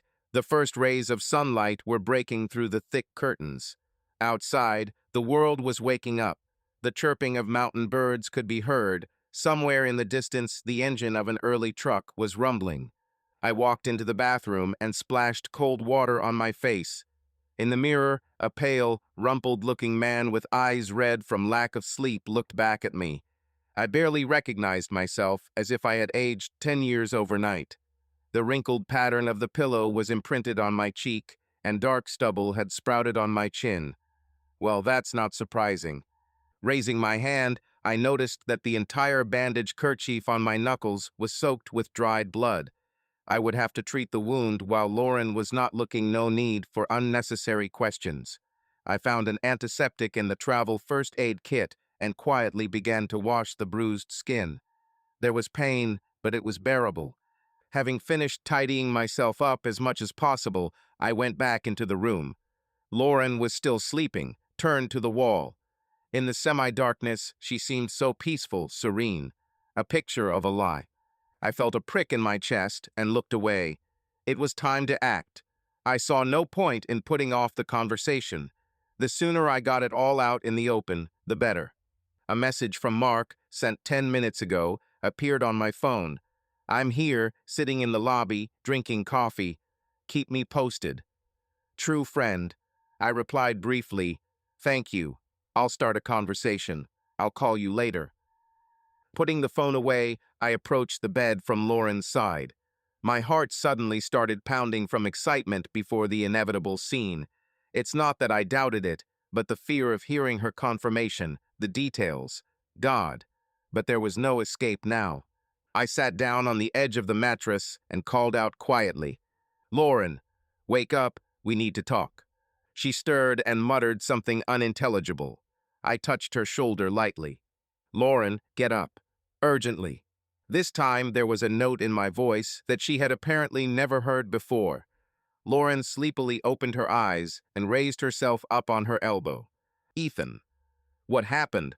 What time is it?" Her voice was hoarse. "About 6, I said, trying to keep my voice even though I was seething inside. "We need to talk, and I don't want to wait." Lauren seemed to come to her senses and sense my tension. She sat up, holding the blanket to her chest, and looked closely at my face. "Ethan, you look terrible. Did you even sleep? What happened?" The moment of truth had arrived. I felt all the words I had prepared overnight suddenly fly out of my head. All that was left was the pain and anger I had been trying so hard to keep under control. I needed to tell her that I knew everything and see how she would react. I took a breath and said quietly and clearly, "I know about you and Derek." Lauren looked at me blankly for a moment, as if she hadn't heard me. Then her eyes widened and fear flashed in them. "What? What did you say?" "You heard everything correctly," I answered coldly. "About Derek, about your colleague, your affair. I know." In the dim morning light, I saw the blood drain from her face. Lauren went pale, her lips parted in shock. Not a muscle moved on my face. I looked straight into her eyes, unblinking. She was silent for several long seconds, apparently trying to comprehend what she had heard. Then she whispered, "Ethan, I." She couldn't continue. Her words were stuck. But she didn't need to. Her panicked look made it all clear. No mistake, no ridiculous coincidence, she knew what I was talking about.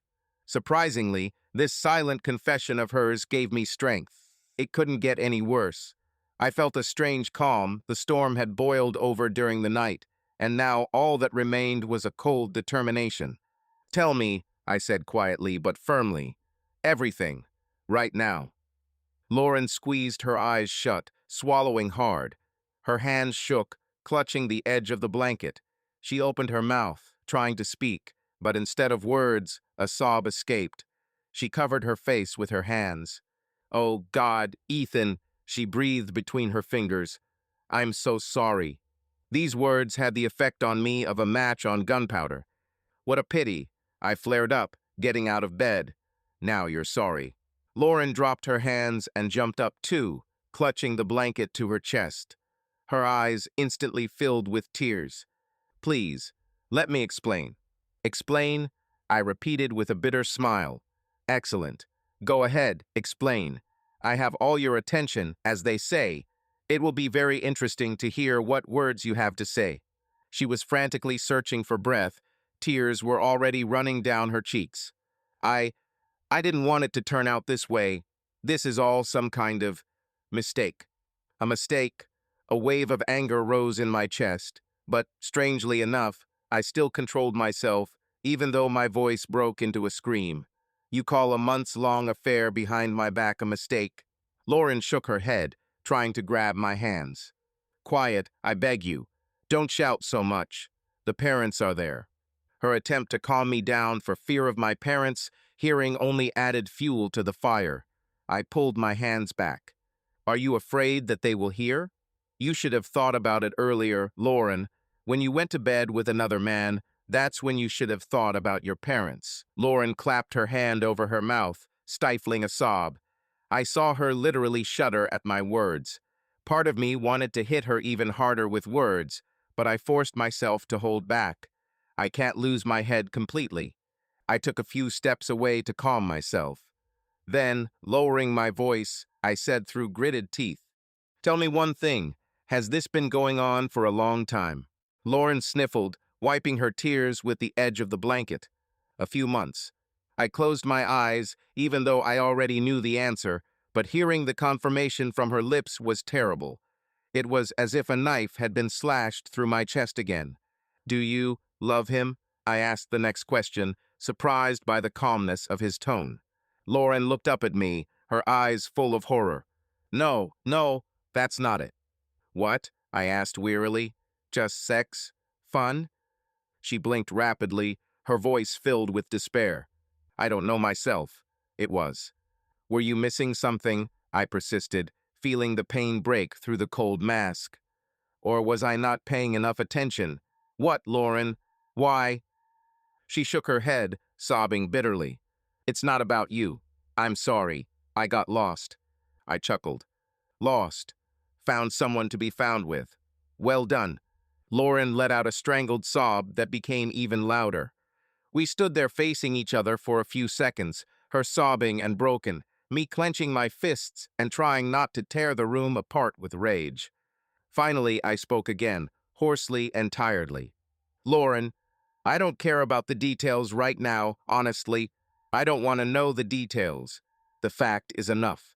She almost interrupted, but I raised my hand. No, let me speak. You have to understand that it's over. She froze, her eyes never leaving my face.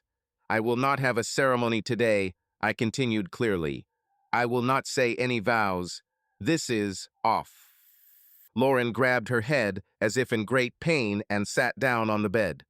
Oh God, what have I done? That's a good question, I smiled bitterly. But you should have asked it yesterday, when you were on your way to see him. She burst into tears. I stood there, feeling strangely detached from what was happening, as if I were watching from the outside. Ethan, I don't want to lose you, she moaned through her tears. Please. It's too late, I snapped, even though my heart ached from her words. What did you think? That I would forgive everything if I suddenly found out? Lauren shook her head, covering her face with her hands. I didn't want you to find out. I was going to end it all. That's a great plan, I said sarcastically. Renew the vows and continue living with this secret, huh? She lowered her hands and looked at me imploringly. No, honestly, I wanted to tell him everything yesterday, that everything was over between us. I thought that after the ceremony I would put an end to it. I snorted. So you were going to let me make those solemn promises, knowing that you had broken them the day before. Amazing. I was afraid, she stammered. I was afraid of ruining everything. It's funny that it was destroyed anyway, I stated. Only even more people were involved. Lauren started crying again, but I no longer felt sorry. This was the morning of clarity. Everything between us was obvious. Our marriage, as I knew it, ended yesterday when she cheated on me, and we definitely didn't need this show tonight. After a minute of sobbing, she asked, raising her head, "What now? What do you want to do?" I took a deep breath, collecting my thoughts. First, we're canceling the ceremony, as I said. We'll inform the guests together that we've made this decision. No details. Lauren nodded, wiping her face. Okay, I guess that's better. There was panic in her lost gaze. Of course, parents, guests. Everyone was waiting for the holiday, and then this happened. What shall we say? She asked quietly. I'll think about the wording, I replied, but definitely not the truth. Let's just say that personal circumstances have arisen and we can't hold the ceremony. Lauren took a shuddering breath in agreement. Then she tried to touch my hand. Ethan. And after this, we can. I recoiled, not letting myself be touched. Not now. Don't ask me about it now. She pulled her hand away as if I had burned it. I saw a new batch of tears on her eyelashes. Let's get through today, I said wearily. Then we'll decide. With these words, I turned away. The conversation had been difficult, but necessary. I was shaking all over inside, but the plan was clear. The morning brought its own clarity. We would cancel the ceremony together and not make a storm in front of our loved ones. The rest would come later. I couldn't think about the future of our marriage or about forgiveness now. The wound was too fresh. I need to step out for a minute, I called over my shoulder, heading for the door. Get yourself together. The guests will be up in a couple of hours. We need to get everything ready. Lauren didn't answer. All I could hear was her muffled sobs. As I left the room, I leaned against the wall in the hallway and closed my eyes, trying to even out my breathing. The first, most brutal step had been taken. Now the next test was to tell the news to those around me and to behave with dignity, without revealing all the pain. I already knew who would help me with this. By 10 o'clock in the morning, guests had gathered at the flower arch set up on the hotel lawn. At first, right after the conversation, Lauren and I wanted to personally warn everyone at breakfast so that there would be no fuss. But the parents insisted on waiting until the designated time of the ceremony and announcing everything at once so as not to miss anyone and not to start gossip in advance. I had to agree. That hour of waiting while the guests were gathering on the lawn was perhaps the hardest in my life. Lauren and I barely spoke. She went to her parents' room to tell them part of the truth, that we had had a serious conflict. All this time I sat in the hall with Mark, mechanically stirring my cold coffee. He tried to distract me with empty chatter, but I couldn't keep up the conversation. The thought pounded in my head. In a few minutes, I had to go out to all my loved ones and destroy their holiday expectations at once. Finally, the time came. The florists arranged the bouquets. The musicians prepared to play a march. A soft instrumental melody was playing, but the joyful mood that had been there yesterday was no longer there. Probably because the parents and closest relatives already knew. There would be no ceremony. We asked them to dispense with details, but to inform key guests that plans had changed. However, many, especially distant relatives and friends, had no idea what was happening. They still came out to the arch, dressed up, happy, expecting to see a touching ceremony.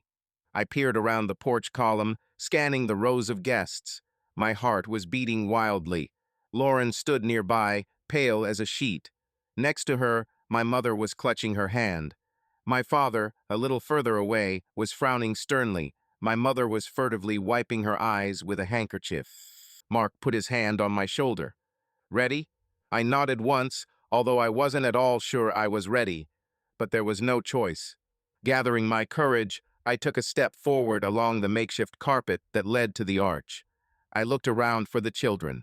Emily and Josh were standing off to the side, next to my sister. We had decided that my sister would watch them during the announcement. Emily seemed to understand something already. She looked at me with a scared and serious expression. Josh didn't seem to understand why the adults were so gloomy. He just clung to his aunt, twirling a small bouquet in his hands that he was supposed to give to his mother according to the ceremony plan. I stopped under the arch. According to the plan, there should have been a leader or a priest standing here, but we had not officially invited anyone. We were going to exchange speeches ourselves. So now there was only me under the arch, alone, facing dozens of close people whose gazes turned to us in bewilderment. I cleared my throat. The music stopped, obeying a signal from Lauren's father. A tense silence reigned. "Dear friends," I began, trying to speak loudly and clearly, but my voice betrayed me. "Thank you for being here today." I paused for a moment, choosing my words. A rustling sound ran through the rows of guests. Someone already guessed that something was wrong, judging by the tone. Lauren stood a little to the side. I saw her out of the corner of my eye. She lowered her eyes, tears rolling down her cheeks. But I couldn't focus on that now. "Unfortunately," I continued, "our ceremony will not take place." There was a pause, and I heard a few gasps of surprise. Somewhere behind me, someone gasped. I felt Mark, a few steps behind me, tense up, ready to support me if I chickened out. "Forgive us," I said, gathering my willpower to make my voice sound firm. "This is our mutual decision. We are grateful that you came, but anything can happen in life." My voice wavered on the last sentence. I quickly looked away to avoid meeting anyone's eyes, especially the children's. "We really appreciate your love and support," I said slowly, "and we hope for your understanding." There was no point in talking further. I lowered the microphone I was holding in my hand and fell silent. There was silence for a split second, and then agitation began in the rows. The guests looked at each other, whispered. Someone had already stood up. I felt as if a multi-ton slab had been lifted from my shoulders. It was said, "That's all." From somewhere to the right came an upset female voice. It seemed to be Aunt Lauren. "How so? Why?" My mother stepped forward and raised her hand, attracting attention. "Let's not do it now, please. Thank you all for coming. Let's give the guys some time." I am grateful to my mother. She, as always, found the right words. Several people joined in. Words of support were heard. "We love you," one of the friends shouted. "We are close," said Lauren's father, his voice breaking. I saw him hug his wife, and she was sobbing into his shoulder. My eyes stung, but I tried to hold on. It was time to leave this scene. I turned to Mark, who nodded affirmatively. He had done everything right. Then I glanced at the kids. My sister was already leading them back to the hotel, urging them to stop at the candy store. Emily turned to me as she walked, her eyes shining with tears, but she was bravely holding her brother's hand, comforting him, even though she was scared. My heart sank at the sight, but I knew I would have to talk to her later and explain everything. The glance slid over to Lauren. She stood with her face in her hands. Nearby, Kate and Sharon were hugging her from either side, urging her to calm down. I didn't want to approach her now. I had told her everything I needed to in private, and there was no point in showing conflicts to the public. I took a step back, stepping out from under the arch, and mentally repeated, "That's it. We're done." I turned and walked away from the arch, along the same carpeted flooring that I had been walking along to my happy second wedding a few minutes ago. Now this path had become an exit. Mark was right there, offering his shoulder as if he was afraid I would collapse. I held on, although my legs were weak. Hands were reaching out to me from all sides. Some were patting me on the shoulder, some were trying to hug me. Mom was the first to jump up. She hugged me tightly, pressing my head to her chest, like when I was a child. I heard her whisper, "My dear, everything will be fine."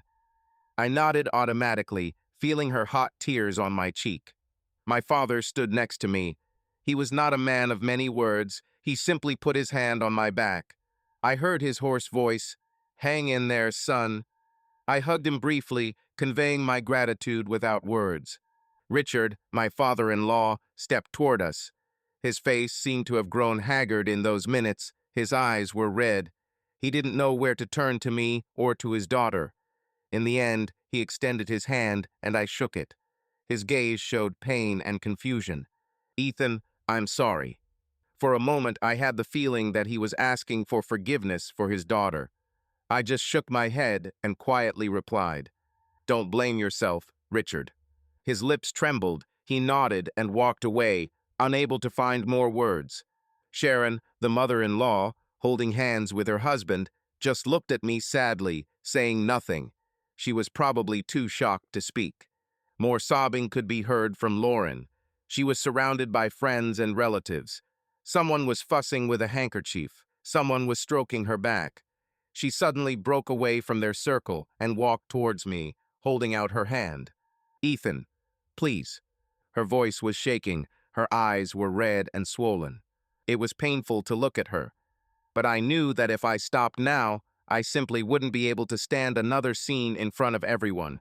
Mark stepped forward, gently blocking her path. "Lauren, not now. Give him time." Lauren froze, as if she had hit an invisible wall. Then she covered her face with her hands and sank down on the bench, shaking with tears. Her mother and Kate rushed to console her again. I looked at this picture, and strangely enough, I no longer felt sorry for her. Perhaps my reserve of sympathy had run dry. Only bitterness remained. Mark pushed me forward. "Come on, buddy. You need to get out of here." He was right. There was nothing more for me to do here. The guests began to disperse in all directions. Some hurried to retreat so as not to disturb the family, some huddled together and whispered. Together with Mark, I walked along the rug to the edge of the lawn. I looked back one last time. Under a lonely decorated arch, the wind was swaying white ribbons, useless decoration now. A couple of workers were already starting to take down the flowers, even they looked confused. I took a deep breath and stepped off the carpet onto the grass. This invisible line seemed to separate the festive illusion from reality. Reality was harsh, but at least there was no more pretense. Mark and I walked slowly towards the hotel building. My parents were walking next to us, a little behind. I could hear my mother's muffled sobs. She was trying not to cry loudly, so as not to finish me off. Dad hugged her shoulders, leading her. As I was walking up the steps of the porch, Emily and Josh came running towards me. My sister couldn't hold them back. They must have broken free when they saw it was all over. "Dad," Josh rushed to me, pressing his nose into my stomach. I leaned down and hugged my son. He clearly didn't fully understand what had happened, but he was scared by the unfamiliar atmosphere and his crying mother. Emily stood there, shifting, her eyes filled with silent question and fear. I gently pulled my daughter into a hug with my free hand. "Everything is fine, my dears," I whispered hoarsely, although I myself was not sure that it would ever be fine. "I'm here. I love you." The children clung to me, and I felt their trembling bodies pressed against me, and I kept repeating, "Everything is fine, don't be afraid. We'll cope." We stood there for a few minutes on the steps, me hugging our children, Mark next to me, his hand on my shoulder. A little further away, my parents and Lauren's watched with sad faces.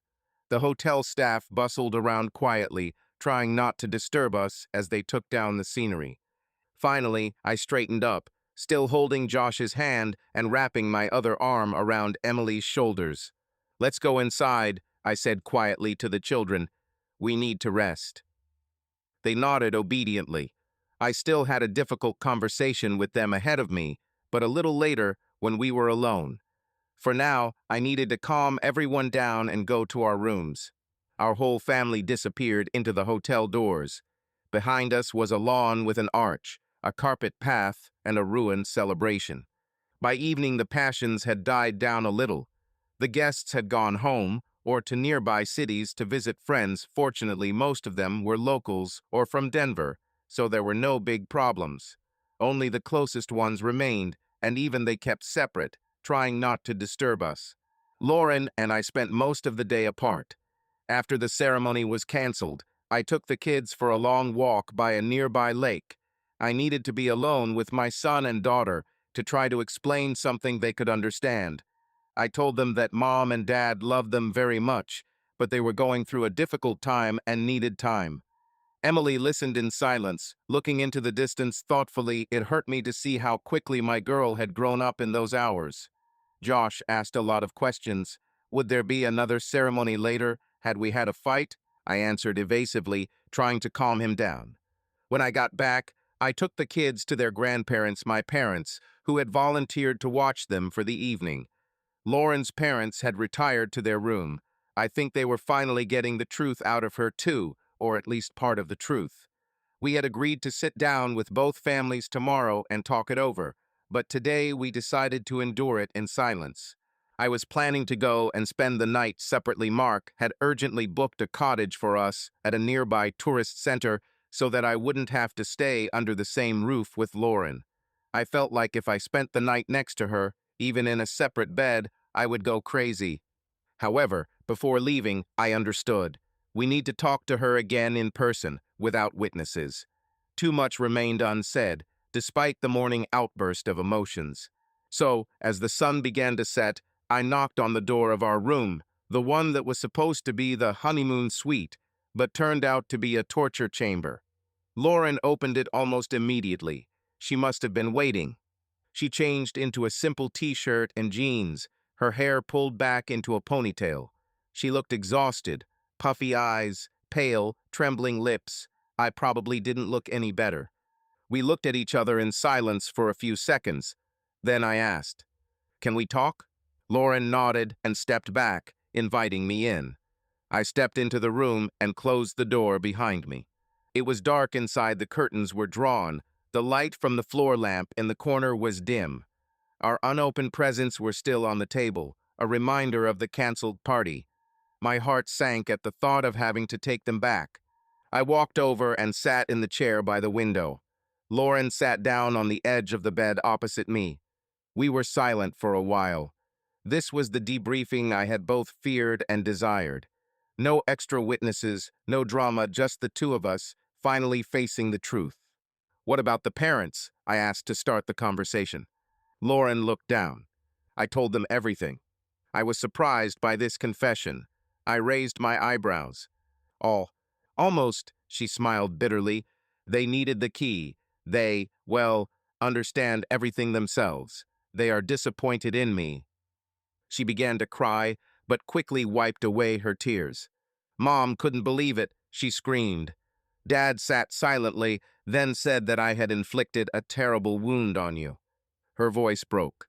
I just shook my head. Richard was right, the wound was terrible, and I would probably have to heal for the rest of my life. "Why did you tell them?" I asked a little more softly. Lauren sighed. "They wouldn't leave me alone until they knew the truth. And I couldn't look them in the eye and pretend that we just had a fight." I nodded. We had both respected our families all our lives. Lying was a bad option. even if the truth was hard. How did you explain this? I couldn't bring myself to find the word. Lauren's head dropped. She said that she lost her head, made a terrible mistake, that you were not guilty of anything. She glanced at me, trying to read my reaction, but I kept my expression stony. They asked why. She continued in a trembling voice. Ethan, I don't really know why this happened either. Try to tell me, I said quietly. I would like to understand too. Lauren took a deep breath, gathering her courage. Probably, it all started gradually. There was stress at work, you remember, last year. I felt like a driven horse. Home is work, home has its own chores, and you are always so confident, strong. For some reason, it began to seem to me that I am secondary to you. I wanted to object, but she raised her hand. I know, maybe it's not like that, but that's how I saw it. You were completely immersed in your project. We hardly had any heart-to-heart talks.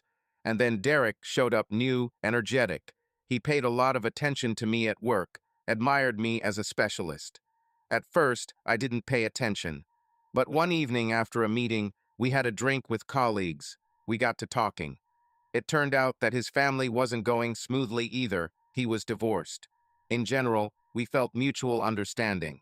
I listened in silence, gripping the armrests of the chair until my knuckles turned white. There were a few more work meetings after that, Lauren continued, looking away. I realized I enjoyed his company. He made me laugh, made me feel attractive. She smiled bitterly. Sounds silly, doesn't it? At 40, a mother of two. It's not funny at all, I said dryly. Go on. Lauren squeezed her spleen. When it went further, I tried to stop. Honestly, I told him that I loved my husband and was not going to ruin anything. He seemed to agree, but we were drawn to each other. This is not an excuse, no. How far did it go? I couldn't resist asking. She froze. Do you want details? No, I snapped, wincing. It's just, how many times? Lauren covered her face with her hand for a moment. A few meetings in the last few months. Not often.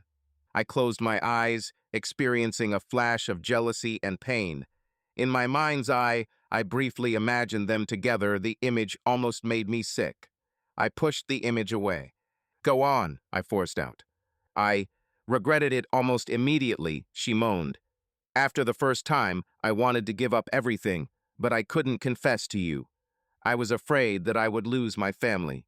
I thought it's better to keep quiet, I'll cope myself, I'll finish everything quietly. But everything dragged on. And then our anniversary was approaching. I told myself, that's it, this is a sign, I need to put an end to it. I went to him yesterday to finish everything. I looked at her carefully. Is it true? She nodded, looking straight into my eyes. Yes, we met. I told him that I love my family and that there can be nothing more between us.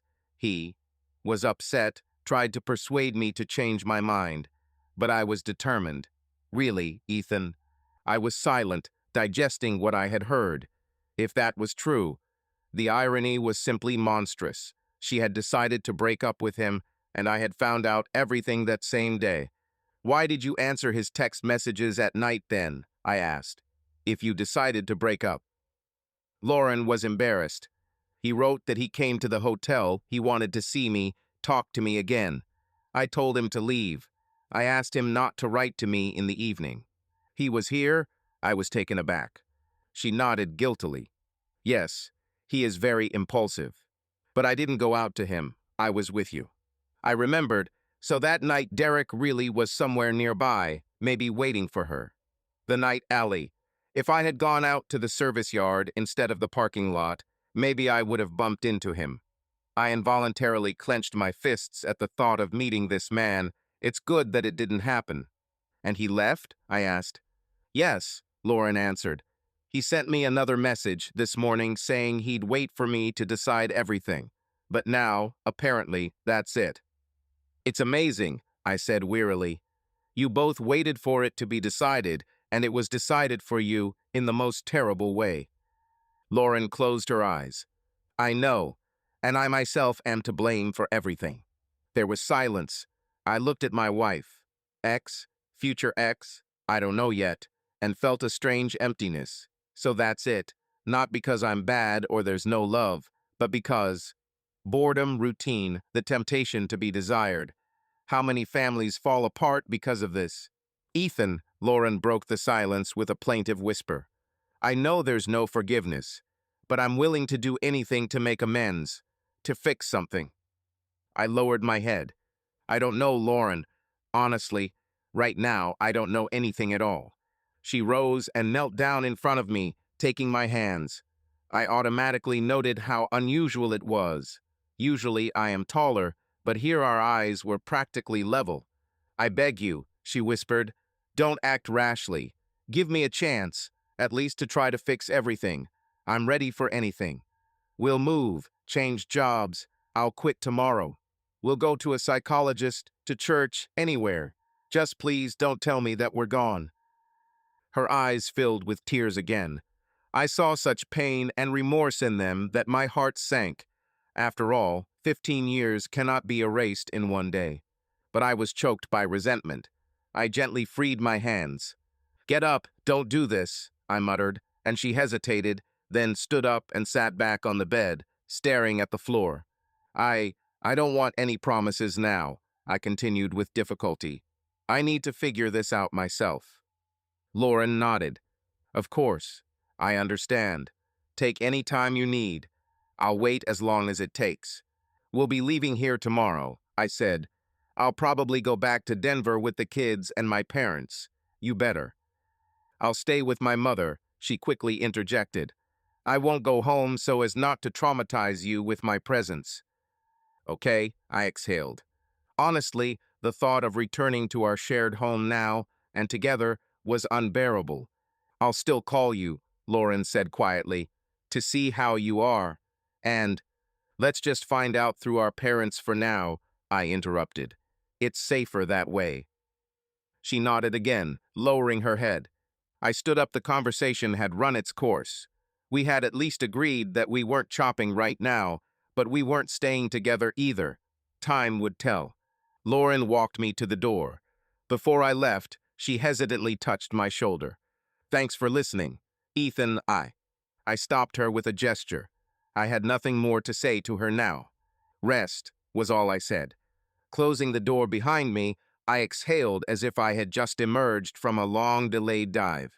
The debriefing without extra witnesses took place. Was it easier? Partly. At least I understood what had happened. Even if this understanding did not reduce the pain, it gave a little more certainty or something. Mark was waiting for me in the hall with my things. I decided to go with him to the house he rented and go home tomorrow. Having got so nervous during the day, I could barely stand on my feet. Mark looked at me questioningly. How are you? Alive, I smiled wryly. We talked, more or less calmly. He handed me his jacket. Well, that's the main thing. The car is at the porch. Let's go, buddy. You need to get some sleep finally. I nodded. Yes, sleep is the best medicine now, at least for a few hours to forget about everything. We walked out together into the cool twilight. I glanced back at the hotel's illuminated windows, where Lauren's silhouette was visible. She was leaning her forehead against the glass. When she saw me looking, she drew back. My heart gave a painful lurch.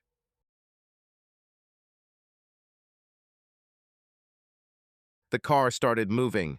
I closed my eyes, feeling a dull fatigue creeping up on me. In my foggy mind, I understood. There was a difficult period ahead. But at least the worst was behind us. The dishonest spectacle was over. The truth was revealed, and all we could do was move forward, no matter how painful it was. 3 months passed. Life inexorably took its toll, spinning me into a whirlwind of affairs, worries about children and work. At first it seemed that the world had collapsed irrevocably. But time passed, days replaced each other, and I involuntarily got drawn into a new routine, albeit unusual. The first few weeks after our breakup, for there was no other way to describe it, were tough. I moved back to Denver with the kids. Lauren stayed with her parents in Colorado Springs for a while to give me space. We barely communicated in person, only texting for the kids when necessary. I needed that distance to keep from spiraling into another emotional storm. Every day was a roller coaster. There would be waves of anger, like sitting alone in the kitchen at night and suddenly throwing a plate at the wall at the memory of betrayal. There would be waves of sadness, like looking through old photos and crying. There would also be strange tenderness, usually when the kids did something that reminded me of Lauren, like Emily frowning just like her mother when she did a math problem. In those moments, I found myself missing the good times. But these emotions rolled in waves and retreated, and between them there was everyday life, demanding attention here and now.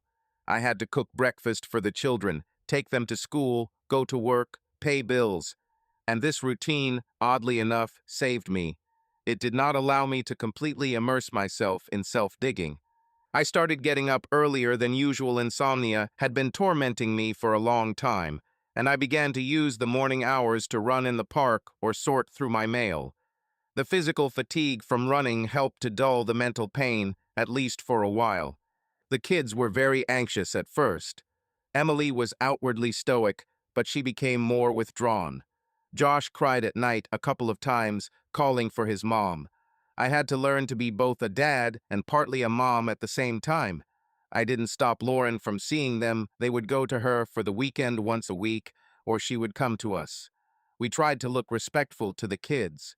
As bitter as it was, we were both still mom and dad to them, and we had to preserve the feeling of family for them as much as possible. At first, everything at work irritated me. I couldn't concentrate for a long time. I caught myself sitting, staring at the screen, and doing nothing. My colleagues knew that I had problems at home, and they whispered about it behind my back. I could feel it.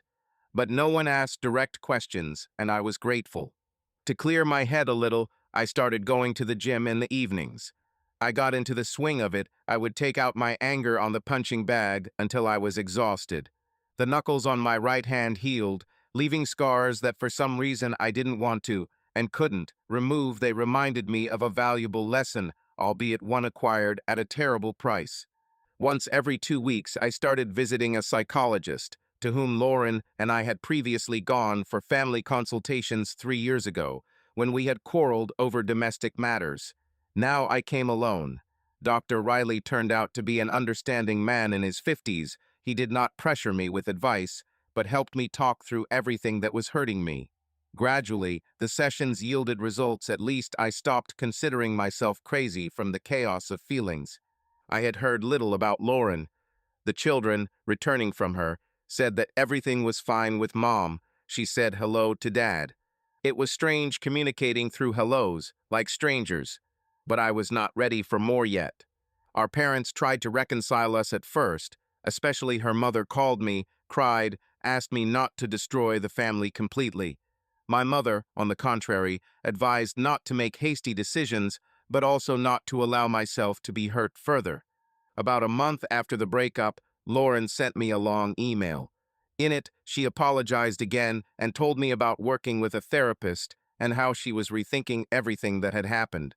She wrote that she had quit her job and started volunteering at a charity. It was important for her to get clean and be useful.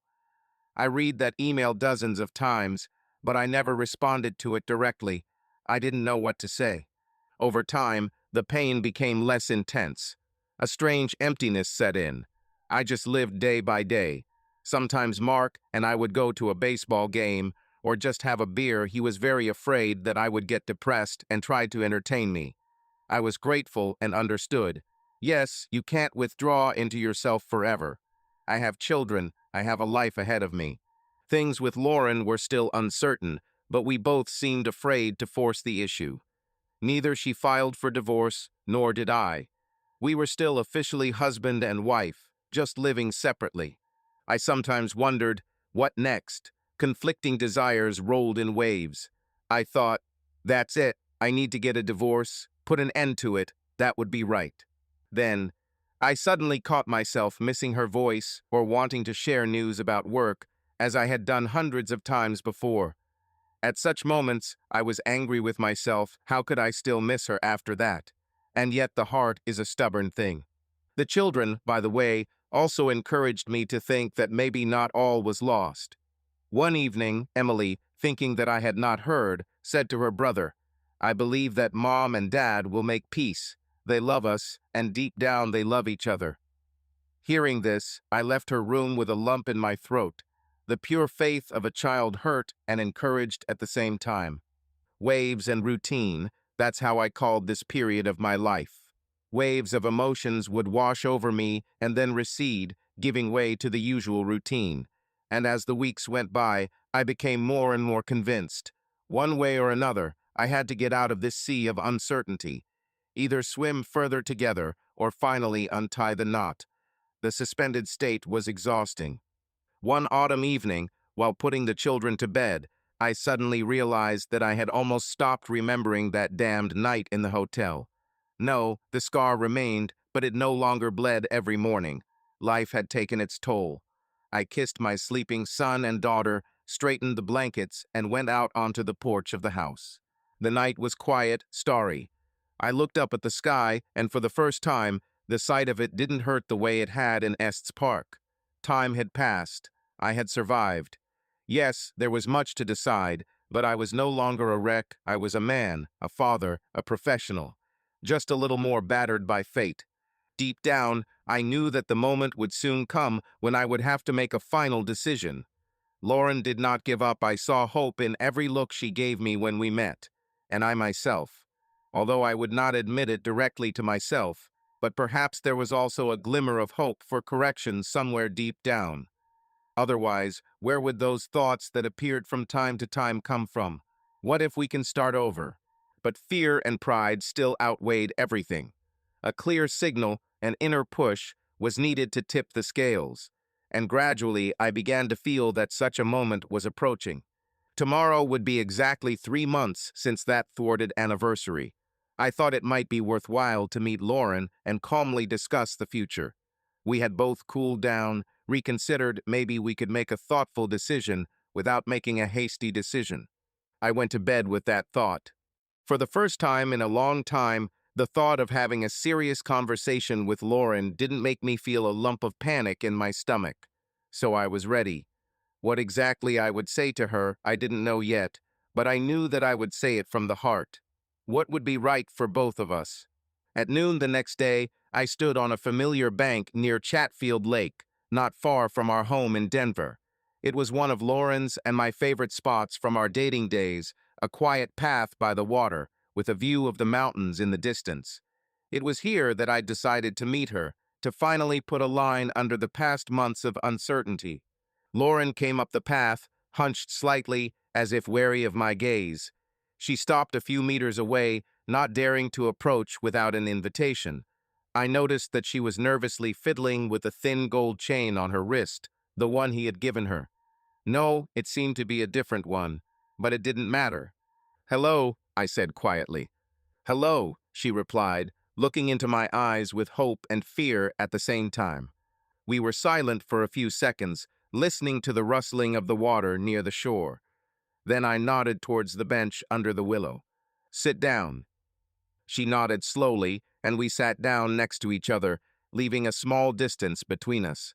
"Thank you for agreeing to meet," Lauren broke the silence. "I think the time has come," I responded. "We need to decide how to live on." She looked down. "I will accept any decision you make. You know I am guilty, and there is no excuse for me." I heard genuine humility in her voice. Not pretense. In 3 months, she had learned honesty, it seemed. "I thought about it for a long time," I began. I weighed everything. "The easiest thing for me would be to get a divorce and never see you again." Lauren tensed and sucked in a breath, but remained silent, letting me finish. "But we have children. We have 15 years of life. And, strangely enough, love." I said the last word with some difficulty. Yes, despite everything, I still love the woman I knew all these years. Tears welled up in Lauren's eyes. She bit her lip. "Ethan," I raised my palm, calling for him to listen to the end. "Wait, I can't forget what happened. I can't promise that I'll ever stop remembering. But," I looked at the surface of the lake, gathering my courage. but I believe that people can stumble and change.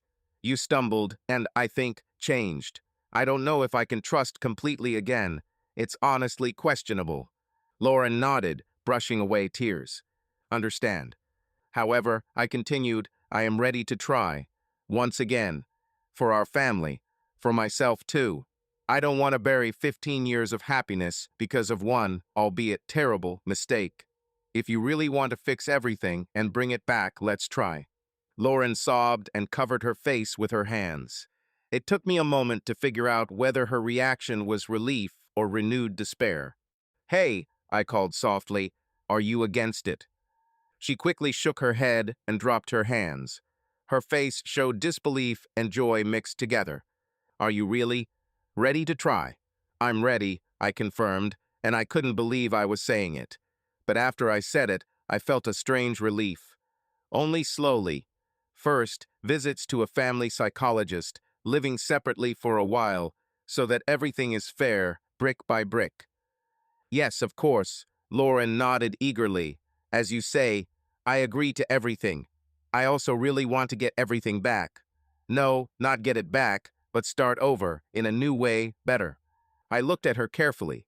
In a new way, that's a good point. Because in its previous form, our marriage died back then, in the hotel. Lauren lowered her head. I know. But, I added, trying to catch her eye, something new can be born, if we both try. She looked up and smiled uncertainly through her tears. I will, Ethan. I promise I will. You won't regret it. We were silent again. I felt the tension that had been building up for months gradually lift off my shoulders.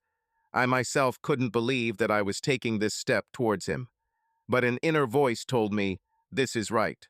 I have a condition, I said, unexpectedly, even for myself. What? Lauren tensed. I got up from the bench and walked to the very edge of the water. She stood up too, watching me with concern. I turned to her. Let's make new promises to each other. Here and now. Without witnesses, without pathos. Just as it is. Lauren froze, digesting what she had heard. I extended my hand to her. Are you coming to me? She took a step and placed her palm in mine, just like she had done at our wedding. My heart sank at the thought, but I stood firm. I'll start, I said quietly. I, Ethan, promise you, Lauren, to try to forgive you and not bring up the past at every opportunity. I promise to make an effort to trust you again if you give me reason to do so. I promise to respect you and listen to you when you're sad or lonely, so that from now on we'll find a solution together, not apart from each other. Tears rolled down her cheeks, but they were different tears, as if from relief. She squeezed my hand tighter and said in a trembling voice, And I, Lauren, I promise you, Ethan, to be honest for the rest of my life, to never jeopardize our family again. I promise to regain your trust, no matter what it takes, and I will show you my love and gratitude for this chance every day. Her voice broke on the last sentence. My nose started to tingle too. We stood there, holding each other's hands, having actually said our vows, our new, special vows that no one else could hear. The wind stirred the willow tree tops above us. The sun glinted on the water, and I looked at Lauren, at her tired, sweet face, and for the first time in a long time, I felt like I could smile without forcing myself to. Well, I exhaled, now we have a lot of work ahead of us. Lauren leaned her head timidly on my shoulder, and I didn't pull away. Instead, I gently wrapped one arm around her. My heart still ached, but a quiet warmth was growing inside me hope. Thank you, she whispered. We stood there, looking at the lake. I understood that everything wouldn't magically go well right away. There would be difficult conversations, there would probably be new grievances, and a long road to recovery. But we decided to walk this road together. I remembered how once, 15 years ago, I swore an oath to be together in sorrow and in joy. Then I could not even imagine what a heavy blow we would have to endure. But here we are alive, together, and ready to fight for our happiness again. I love you, I said unexpectedly to myself, looking into the distance. Lauren winced, then replied quietly, And I love you, always. I turned to her, wiped the tears from her cheeks. We both looked at each other, exhausted but kindred. And in that moment, I knew I had made the right choice. Our new vow gave us a chance. And everything else we will definitely overcome, step by step. Subscribe to our channel so that your love doesn't cheat on you, and go ahead and listen to the next story, because this story is nothing compared to the next one. If you're under 18, don't even click to the next one.